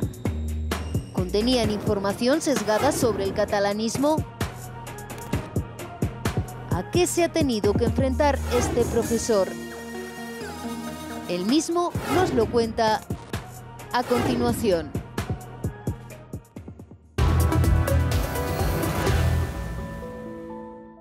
Pero antes vamos a hablar con nuestro compañero del periódico El Mundo en Andalucía, Chema Rodríguez, especialista en temas de tribunales y sucesos también, que está siguiendo con especial atención y detenimiento junto a otros colegas ese escándalo que sale de la Fundación Andaluza para la Formación y el Empleo y que nos ha llevado a mostrarles una de las partes evidentemente más sangrantes y también escandalosas de lo que es una gestión con el dinero público, de lo que se hace con el dinero público a veces, y es utilizarlo, por ejemplo, para pagar a prostitutas, y eso es lo que se desprende de lo que se está investigando, cómo se pagaba con dinero de esa fundación destinada evidentemente para combatir el paro en Andalucía y destinado a los parados. Al final se estaba gastando por parte de su máximo responsable, Fernando Villén, en un prostíbulo de Sevilla. Chema Rodríguez, buenas noches. Muy buenas noches, ¿qué tal, Antonio? Lo sorprendente de esto es que, claro, estamos hablando de un caso que arranca en el 2003, que probablemente continúa hasta el 2011 y que nos hemos enterado ahora, o que ahora está aparentemente aflorando, ¿no? ¿Cómo es que antes no se sabía nada de esto? Así es, en realidad sí se sabía, sí se venía conociendo desde hace tiempo que esta fundación era una especie de agencia de colocación, como ahora dice la Guardia Civil, de dirigentes, de cargos, de familiares, de parientes, de amigos del Partido Socialista. Lo que sucede es que no ha sido hasta hace unos años cuando un juzgado inició una investigación que está desgajada de la pieza del caso de la formación, de la macrocausa de la formación, y ahora se está conociendo algunos detalles de esa investigación. Sobre todo es clave un atestado de la Guardia Civil de la UCO que se elaboró a finales del año pasado, en el que se da muchísimos detalles, se da cuenta de cómo funcionaba, cuál era el modus operandi de esta fundación que, como bien has dicho, se creó con el loable objetivo de formar a los parados andaluces en una comunidad, Andalucía, como sabéis, que es de la que tiene más parados de toda España, y acabó convertida pues en una tubería por la que el dinero se perdía a manos llenas e iba a parar a los bolsillos pues de amigos, de parientes, de nóminas, favores e incluso hasta pagar el sueldo de un tránsfuga. Y para pagar incluso los servicios de prostitutas, como el caso este que ha aparecido de Fernando Villén. Sería en este caso el responsable de esa fundación, el que pagaba con una tarjeta black, una tarjeta de la que no tenía que dar cuentas en un prostíbulo. Pues eso es lo que sospecha la Guardia Civil, lo que está investigando, porque el rastro de esa tarjeta, de la tarjeta que él tenía como director gerente de la fundación, le llevó a la Guardia Civil hasta un prostíbulo que hoy está cerrado, pero que fue muy conocido en su tiempo, de Sevilla, muy céntrico, en la avenida Manuel Sibrod, y allí le llevó el rastro de esa tarjeta a la Guardia Civil y sospecha que allí se pagaron servicios, en fin, los servicios que se pagan en este tipo de establecimientos. Aunque además la Guardia Civil tiene también indicios que apuntan a que no sería la única ocasión en la que esa tarjeta en concreto se utilizó en clubes de alterne. Podría haber más casos, en eso está investigando en estos momentos, y podría salir a luz nuevos detalles y nuevos usos. En fin, no sé cómo calificarlos. ¿Cuál es el montante del gasto que se habría generado con esa tarjeta en esos locales de alterne? Pues la Guardia Civil en ese atestado del que te hablo no redondea la cifra, no la tiene todavía cerrada, pero el Partido Popular ha dado estos días una cifra cercana a los 15.000 euros que corresponden a una devolución y a un cargo que hubo en la fecha en la que se produjeron estas visitas y que podría corresponder a esos servicios. Cerca de 15.000 euros. No se puede decir fehacientemente todavía que ese sea el importe, pero no es una cantidad baladí, desde luego. ¿Y todo apunta al que fue director de esa fundación?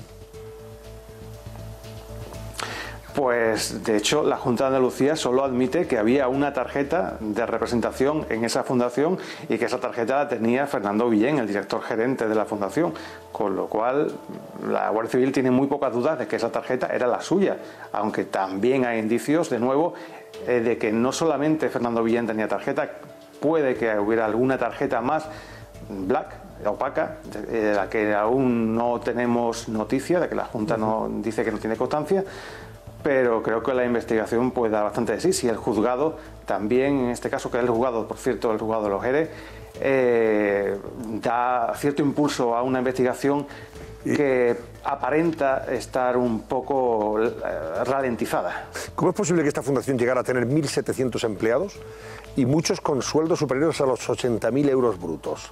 ¿Y nadie fiscalizaba eso de la Junta?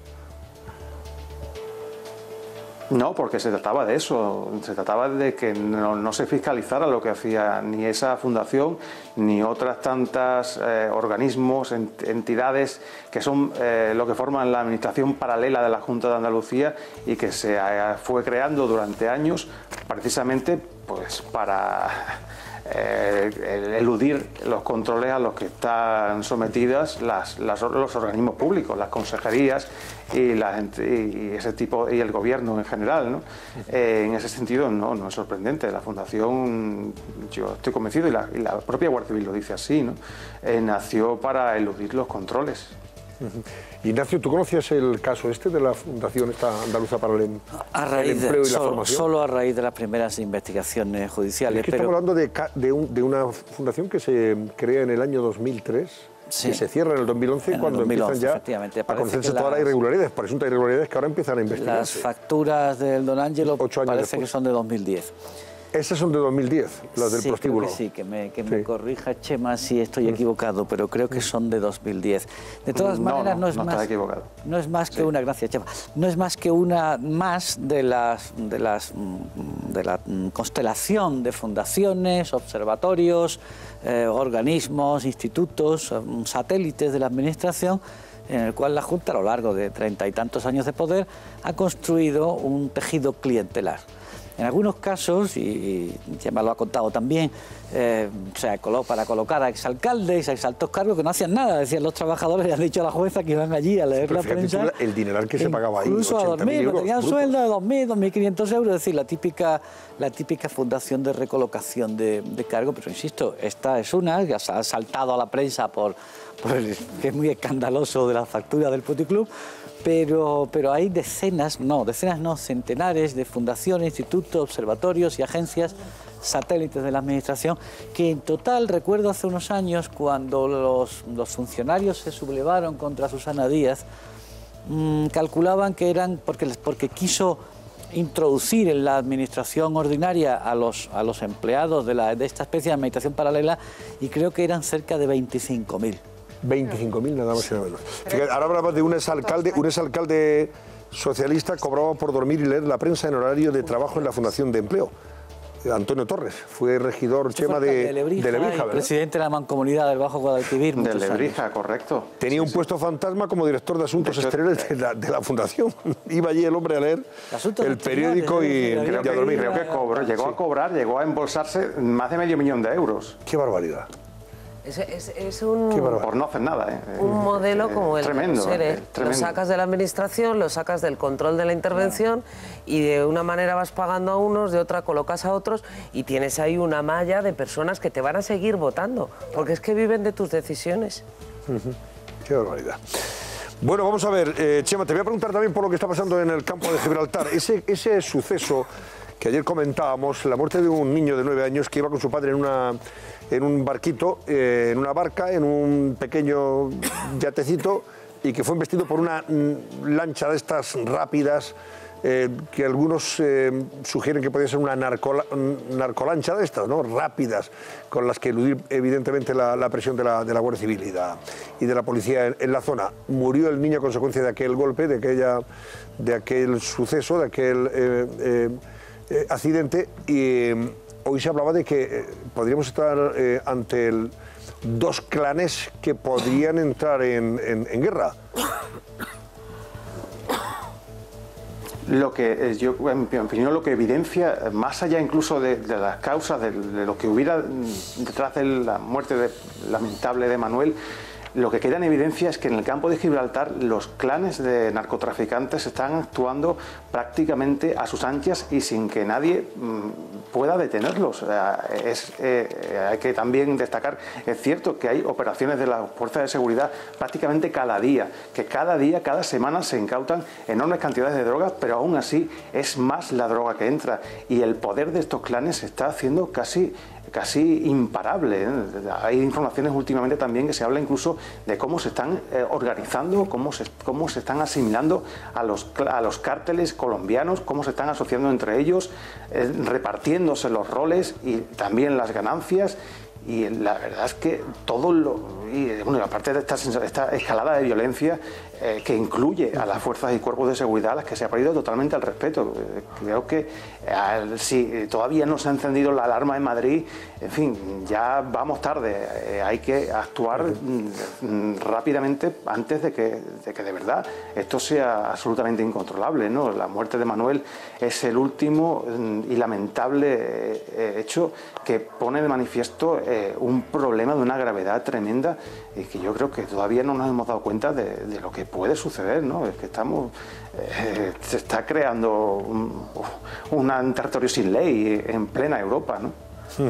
El colega del País en Algeciras decía que la ciudad se está blindando para evitar una vendetta entre bandas de narcos por la muerte de este pequeño de 9 años, de Manuel. 9 o 6 años. Claro. Sí. Se ha extendido. Sí. 9 años. Se ha extendido la penetración social en la línea y en el campo de Gibraltar. La extensión que ha adquirido socialmente la gente que está implicada en el trapicheo de una forma u otra, yo creo que eso los clanes de la droga lo han desarrollado con mucha intensidad en los últimos meses, hasta crear esa alarma de la que está hablando nuestro compañero, que hace difícil ahora mismo manejar el asunto. Y o se toma una determinación de emergencia nacional, porque ahí se está creando un auténtico gueto donde casi es imposible entrar. Ya hemos visto que esta gente mueve muchas personas, mueve mucho vecindario que está implicado, hay que decirlo, está implicado e interesado en ese negocio, en una zona muy deprimida donde es fácil, digamos, enganchar a la gente hacia la causa narco, porque tienen un nivel de paro enorme y por tanto o tomamos medidas muy rápidamente o esto se va a ir de las manos. Carmelo, es que hay que atajarlo por la vía policial, porque por mucho trabajo que crees, que no es fácil de crear, pero por mucho trabajo, por mucho empleo que crees a 800.000 euros, los chavales de la comarca muchos de ellos prefieren que por una noche de recoger un fardo en la playa te dan 3 y 5.000 euros los narcos. Y contra eso solo lo puedes combatir por la vía policial. Claro, pero se han quejado precisamente de que voy a despedir no hay a Chema. suficientes policías en esa zona y que están... Que es que tienen más y mejores medios, mucho más. Sobre este asunto enseguida doy la última hora lo que llevan en sus portadas los periódicos repasando las mismas en titulares. Gracias, Chema Rodríguez. Buenas noches. Compañero del Mundo en Sevilla. Gracias. Gracias a vosotros. Buenas noches. Voy a ir dando ya algunos de los titulares de las portadas de los periódicos. Incluyen algunos de ellos. El Mundo y ABC concretamente destacan lo que está pasando en Algeciras. Ahora os leo esos titulares. Pero antes os cuento cómo ABC lleva a su portada la foto de Rajoy y de Pedro Sánchez, hoy en la Moncloa, y dice el titular: unidos frente al separatismo xenófobo y supremacista. Rajoy y Sánchez pactan aplicar un 155 contundente si el nuevo Ejecutivo catalán apuesta por la vía unilateral. Torra y Puigdemont exigen diálogo y el fin del control financiero. El presidente del Gobierno responde: hablar sí, pero dentro de la ley. Es lo que le ha respondido a Torra. Y en su portada de titulares, ABC comenta cómo Estados Unidos se queda solo en su defensa de la represión israelí en Gaza. Washington veta en la ONU la protesta por los 60 muertos en la frontera. Que Tom Wolfe, el nuevo periodismo pierde a su dandy exquisito. El creador del nuevo periodismo, Tom Wolfe, el autor de La hoguera de las vanidades, ha muerto a los 87 años. Y sobre esto de Algeciras cuenta ABC que 3 clanes de narcos están implicados en estos últimos sucesos de Algeciras. La familia del menor dice que se hará justicia. Claro, la familia del menor también está implicada en el mundo del y se quiere vengar contra los 2 que guiaban esa lancha rápida y que se llevó por delante la vida del pequeño. La lancha que mató al niño abasteció de gasoil a traficantes, dice también ABC en ese sentido. Sobre este asunto, El Mundo cuenta que los narcos que mataron a un niño con una lancha en Algeciras la sacaron del retén judicial, cosa que pone en evidencia en este caso al ministro de Interior. El señor Zoido ha dicho que no, que esta no era una narcolancha, que no pertenecía a los... Bueno, pero es que no era una narcolancha, lo que pasa es que abastecía de gasolina, pero que claro, no era la que hacía el trabajaba traslado. en el mundo del narcotráfico, o sea, que estaban utilizando... Aparte que ellos... lo ponen cotollados, se les va de las pero que aparte que los narcotraficantes es que además tienen lanchas luego de recreo, o sea, quiere decir que las utilizan de recreo. O sea, tienen una estructura impresionante para trabajar, para vivir y para hacer lo que les dé la gana. Y los policías no pueden hacer nada porque no son suficientes, se han quejado muchísimo. No pueden entrar a distintos sitios. Más titulares del Mundo en su portada de hoy. Adiós al escritor Tom Wolfe, el dandy y padre del nuevo periodismo. Torra y Puigdemont quieren a Trapero y controlar las cuentas. El Gobierno y el PSOE acuerdan mantener la vigilancia de las finanzas y aplicar el 155 si los independentistas vulneran la ley. Rajoy asegura que recibirá al presidente catalán si este se lo pide. La foto de portada, como ven, es para Rajoy y Sánchez, antes de iniciar su reunión en la Moncloa, unidos y marcando distancia con Rivera. Es el pie de foto. Y España ausente de una cumbre de la Unión Europea por la asistencia de Kosovo. Hoy Pedro Sánchez, si os habéis fijado, ha puesto el énfasis en la necesidad de controlar precisamente las cuentas. Las finanzas. No hay que olvidar ese aspecto, porque lo más importante al final es el dinero. Y puede levantarse el 155, pero mantener, porque antes que el 155 llegó el control fiscal. Se aplicó la intervención fiscal. Claro. La intervención fiscal. Pero la intervención fue bastante pero ahora exigía una nota de Junqueras como lo que tú quieras, presidente económico diciendo que ahora todo ya era no. legal. Y mira por dónde se nos fue el dinero para comprar las urnas de los chinos. Pero después por no. algún lado que Montoro no encuentra porque pero después no. Te quiero decir, después el 155 y por tanto ahora sí pueden mantener el control fiscal. Pero es que eso lo han podido hacer desde el primer día con la ley de seguridad, con la ley de estabilidad presupuestaria, les faculta para intervenir las cuentas desde el día 1 en la medida en que la administración autonómica tiene déficit y debe un montón de dinero al FLA. Y no lo han hecho o porque no han sabido o porque no han querido. Quiere decir o por que estás conmigo en que lo pueden hacer. Sí, y por tanto están en disposición. Yo espero que lo estén haciendo lo que ha dicho, continúen haciendo. Según lo que ha dicho Sánchez después de la conversación de Rajoy, parece que se ha puesto el énfasis en la necesidad de controlar el tema del dinero. Y a mí me parece que esa es una clave. Es que si no riegas toda esa administración paralela, la que veíamos en Andalucía, que será distinta, pero al final es lo mismo, en Cataluña, si no riegas toda esa administración paralela, el suflé del nacionalismo se te puede desinflar un poquito, porque al final la gente tiene que ir a trabajar por las mañanas y no puede andar armando lío con los CDR por la noche. Ya que estamos hablando de esto, voy a saludar al profesor de Historia, Francisco Oya, profesor de Historia del Instituto Joan Boscà de Barcelona, que el pasado 18 de abril la Generalitat le prohibió, a partir de ese día, del 18 de abril, impartir más clases de historia a sus alumnos de bachillerato y además le abrió un expediente sancionador, el primero impuesto a un docente por combatir, en este caso por combatir el adoctrinamiento en las aulas, el adoctrinamiento en favor del supremacismo catalán y de la raza superior catalana, por decirlo de una forma mucho más explícita y más clara. Don Francisco Oya, muy buenas noches. Hola, muy buenas noches. O sea que usted ha sufrido la represión por poner en alerta a sus alumnos, y la sanción en este caso, por advertirle de que había textos que estaban mintiendo, que eran o representaban una auténtica impostura sobre la verdadera historia, ¿no?, de Cataluña y de algunos de sus personajes. Sí, efectivamente. En general, hay que decir que los libros de historia en Cataluña siempre dan una imagen de lo que es la historia de España y de Cataluña bastante irreal. Siempre, pues, Cataluña y España son dos realidades contrapuestas y Cataluña es maravillosa. El catalanismo político, sobre todo, es algo extraordinario, todos son hombres de Estado, mientras que España es un Estado cutre y opresor. Entonces, claro, estas ideas fuerzas repetidas un año y otro, pues acaban haciendo mella. Por eso yo estoy muy interesado en que los alumnos, sobre todo de bachillerato, que van a presentarse a la selectividad al final de curso, pues tengan una visión un poquito más real de lo que es la historia de verdad, sin adoctrinamiento, sin propaganda política y sin doctrinas determinadas de un partido político. Entonces, por ese motivo, como el libro que tenemos, que se utiliza en el Joan Bosca, pues es bastante sectario, esta es la verdad, pues intenté darles algunos materiales suplementarios y concretamente con el tema del catalanismo es un hecho que hay una beta supremacista desde la segunda mitad del siglo XIX hasta nuestros días. Bueno, y una muestra bastante buena es el actual presidente de la Generalitat.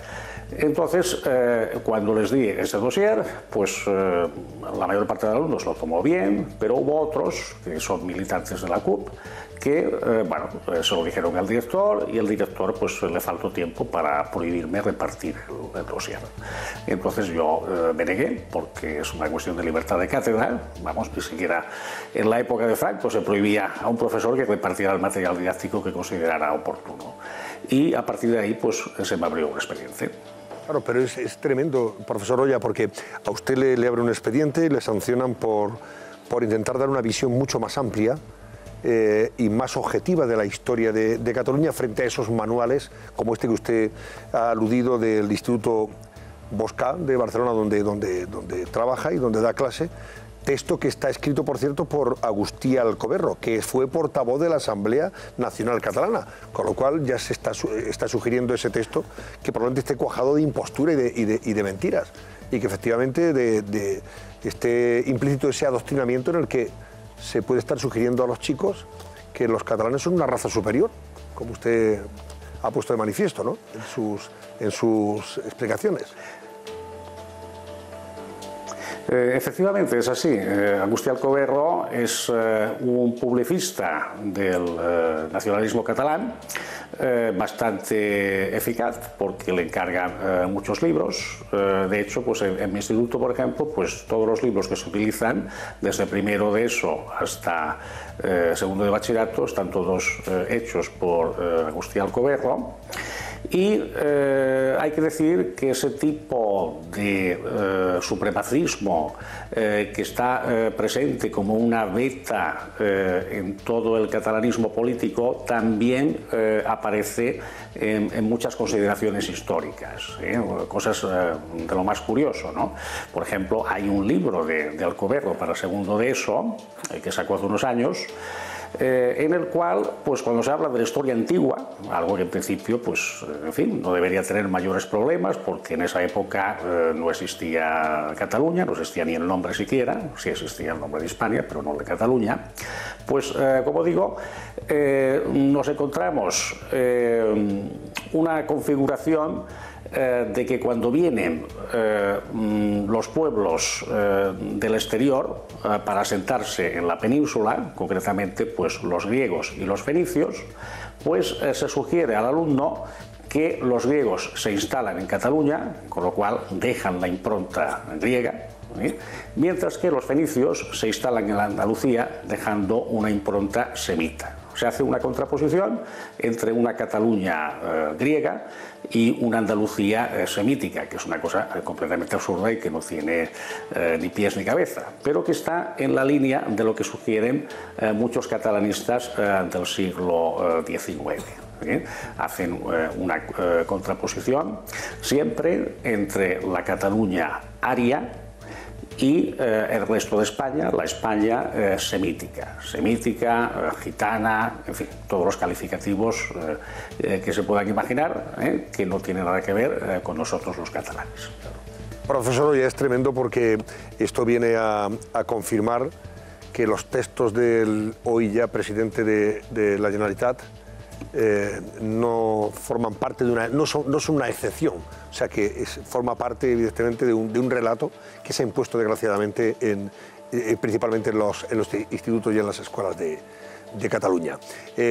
¿Usted conoce algún caso de algún colega suyo, profesor, que haya sido experimentado por adoctrinar precisamente, por hacer lo contrario de lo que usted intentaba advertir a los alumnos, o sea, adoctrinarles? Pues la verdad es que no conozco ningún caso y bueno, la verdad es que a la prensa han saltado algunos casos que como mínimo alguna sospecha hay. Estoy pensando ahora mismo en los 8 profesores estos del Instituto El Palau, de Sant Andreu de la Barca, que bueno, a ninguno de ellos le han abierto ningún expediente, a pesar de que las acusaciones que le hace la Fiscalía a ellos pues son muy graves. Se habla de que han humillado a los alumnos, muchos niños pues han tenido que volver a casa y tener atención médica, y han sido los padres los que han puesto en conocimiento de la Fiscalía estas cosas que han pasado. Sin embargo, pues a los profesores de este instituto, que por cierto, pues yo también hace años fui profesor del IES El Palau, ¿no?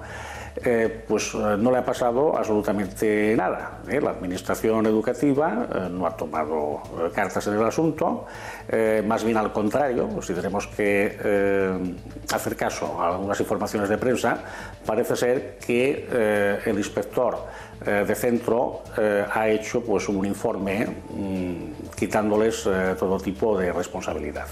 Con lo cual, pues está claro que hay dos medidas absolutamente distintas para los profesores, que son partidarios del separatismo, y para los profesores constitucionalistas. No se nos mide igual, y esto es una cosa bastante lamentable, que teniendo en cuenta que los profesores de institutos somos funcionarios del Estado, no somos funcionarios de la Generalitat, pues desearíamos que el Ministerio pudiera tomar cartas en el asunto en un momento dado. Claro, muy brevemente, sobre eso le voy a preguntar, señor Oya, porque sorprende efectivamente la situación que usted está viviendo con una Generalitat intervenida, que contrasta con lo que pasó en ese instituto del Palau, donde hay el Ministerio de Educación, que en teoría tiene ahora mismo las competencias de educación en Cataluña, se lavó las manos, dice, no, este es un tema judicial. Y en su caso, el Ministerio de Educación también se ha lavado las manos y ha dejado que el expediente era usted. Sí, lamentablemente, aunque me consta que en el Ministerio pues, han pedido información sobre estos casos, pero ahora mismo pues, actos positivos para solucionar el tema pues, no se han producido. Y es bastante decepcionante, la verdad.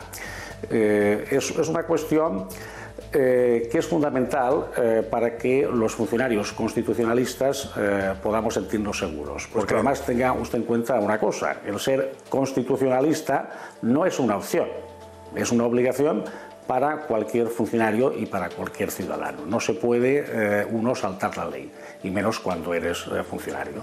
Entonces es imprescindible que tengamos una protección del Estado. Bueno, estamos fuera de tiempo. Yo creo que, vamos a ver, si lo hacemos muy breve, una pregunta rápida y una respuesta también muy rápida, señor Oya, por favor. Muy rápida, profesor Oya. ¿Quién o quiénes son los que le van a juzgar a usted ese expediente? Exactamente quiénes van a decidir sobre ese expediente, qué le puede pasar y qué capacidad de recurso tiene usted. Bueno, ese expediente se tiene que instruir, lo va a hacer una inspectora de la Generalitat, y a partir de aquí tendrá que salir unos resultados que, si yo no estoy de acuerdo, pues puedo plantear un contencioso administrativo. Pero es una situación que puede prolongarse bastante en el tiempo y que te causa pues, un gran perjuicio a nivel profesional y a nivel personal. Es una cosa que entiendo que se puede, digamos, cortar, se puede cerrar el expediente si en un momento dado en el Ministerio de Educación consideran que no tiene ningún tipo de base. Todavía estamos a tiempo, porque ahora mismo, a pesar de que ya tenemos el nuevo presidente de la Generalitat, todavía, digamos, el artículo 155 está vigente. Entonces veremos si es posible que se apliquen medidas con la Generalitat intervenida, o bien el tema tiene que prolongarse en los tribunales. Esta es la situación en estos momentos. Pues confiemos en que el señor Íñigo Méndez de Vigo pues ponga atención al acto, que a veces es que no se entera de lo que está pasando, o aparentemente no se entera, y en su caso es bastante explícito y escandaloso en ese sentido. Profesor Oya, muchísimas gracias, buenas noches, le deseamos todo lo mejor y nuestro apoyo, por supuesto, y nuestra solidaridad. Gracias. Muchísimas gracias. Bueno. ¿Quería decir algo brevemente? Sí, bueno, me hubiera gustado preguntárselo al profesor. Es que en la historia hay un detalle que a mí me parece muy revelador, y es que cuando el profesor entrega a los alumnos estos textos racistas de Pompeu Gener y de Prat de la Riba, que dicen unas atrocidades notables, los tengo aquí, si quieres, que me da tiempo a leerlos, los alumnos van a delatarlo al director del centro. Sí, sí, por eso lo ha contado. No, por eso. Es que me ha llamado mucho la atención alumnos que pertenecen a la CUZ, ha dicho, y algunos... Es decir, es que la vigilancia no solo es por parte de las autoridades, sino que es por parte de unos alumnos que están... Cuando tienes una sociedad... Hay un texto de Prat de la Riba que dice: nosotros, a los catalanes, que somos indogermánicos, no podemos sufrir la preponderancia de elementos de razas inferiores. Esto dice, y dicen los catalanistas que hay que estar descontextualizado el racismo. En el siglo XIX esto forma parte de lo que era el movimiento nacionalista. Camisas, es tremendo. Camisas pardas de pantalón. Oye, vamos a hacer la pausa esa pendiente y completamos el repaso a los periódicos. Hasta ahora mismo, no se vayan, por favor. A continuación, les avanzamos las portadas de los principales periódicos que encontrarán mañana en los kioscos. Esta noche, en El Cascabel.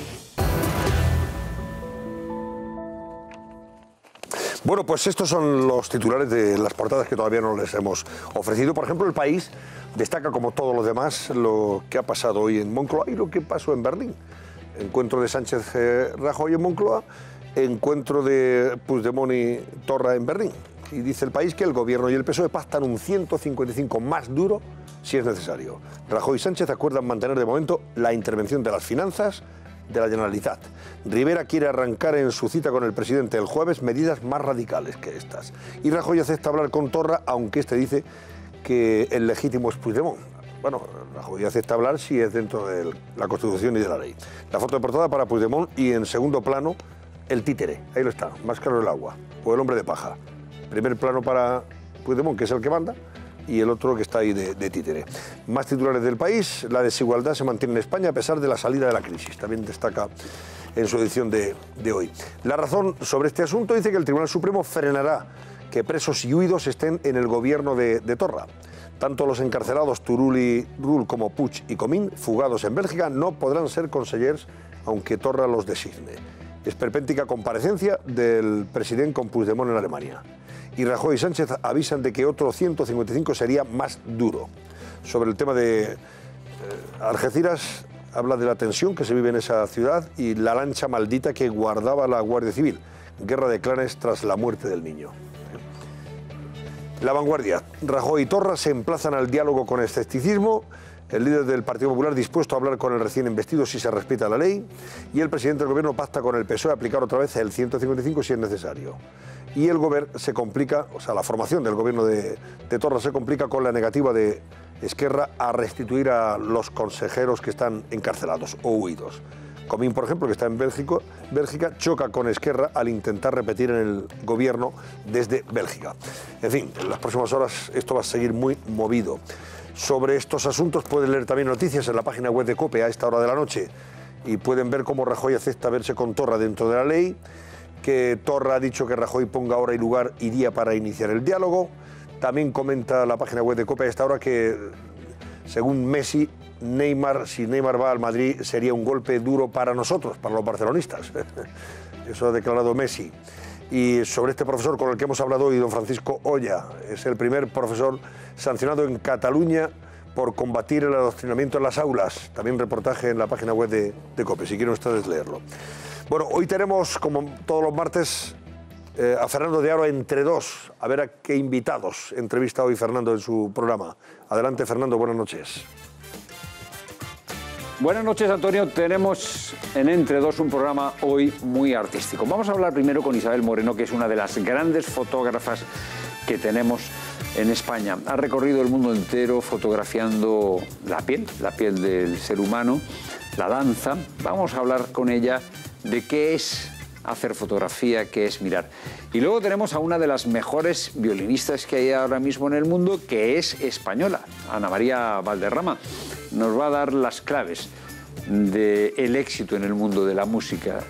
Vamos a preguntarle por nuestra educación musical, la educación musical de los españoles, que es una educación musical que tiene mucho por hacer todavía, hay mucho por aprender, tenemos que aprender a disfrutar de la buena música. A ver si Ana María Valderrama esta noche nos da claves. Eso es lo que tenemos hoy en Entre Dos, Antonio.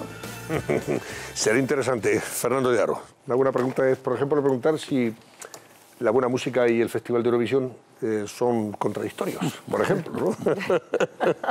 Son purita contradicción. Laura Gómez, ¿cómo ha concluido nuestro barómetro de hoy? Pues fíjate que nuestros espectadores no respaldan esas encuestas que hemos conocido en estos últimos días y un 65% dice que no, que Ciudadanos no será el partido más votado en las próximas elecciones. Antonio. Gracias, Laura. Adiós, Ignacio Camacho, adiós, Ana Samboal, Marta Robles, gracias, y también a Carmen Encinas. Que paséis una buena noche y ustedes también. Ya les dejo con Entre Dos.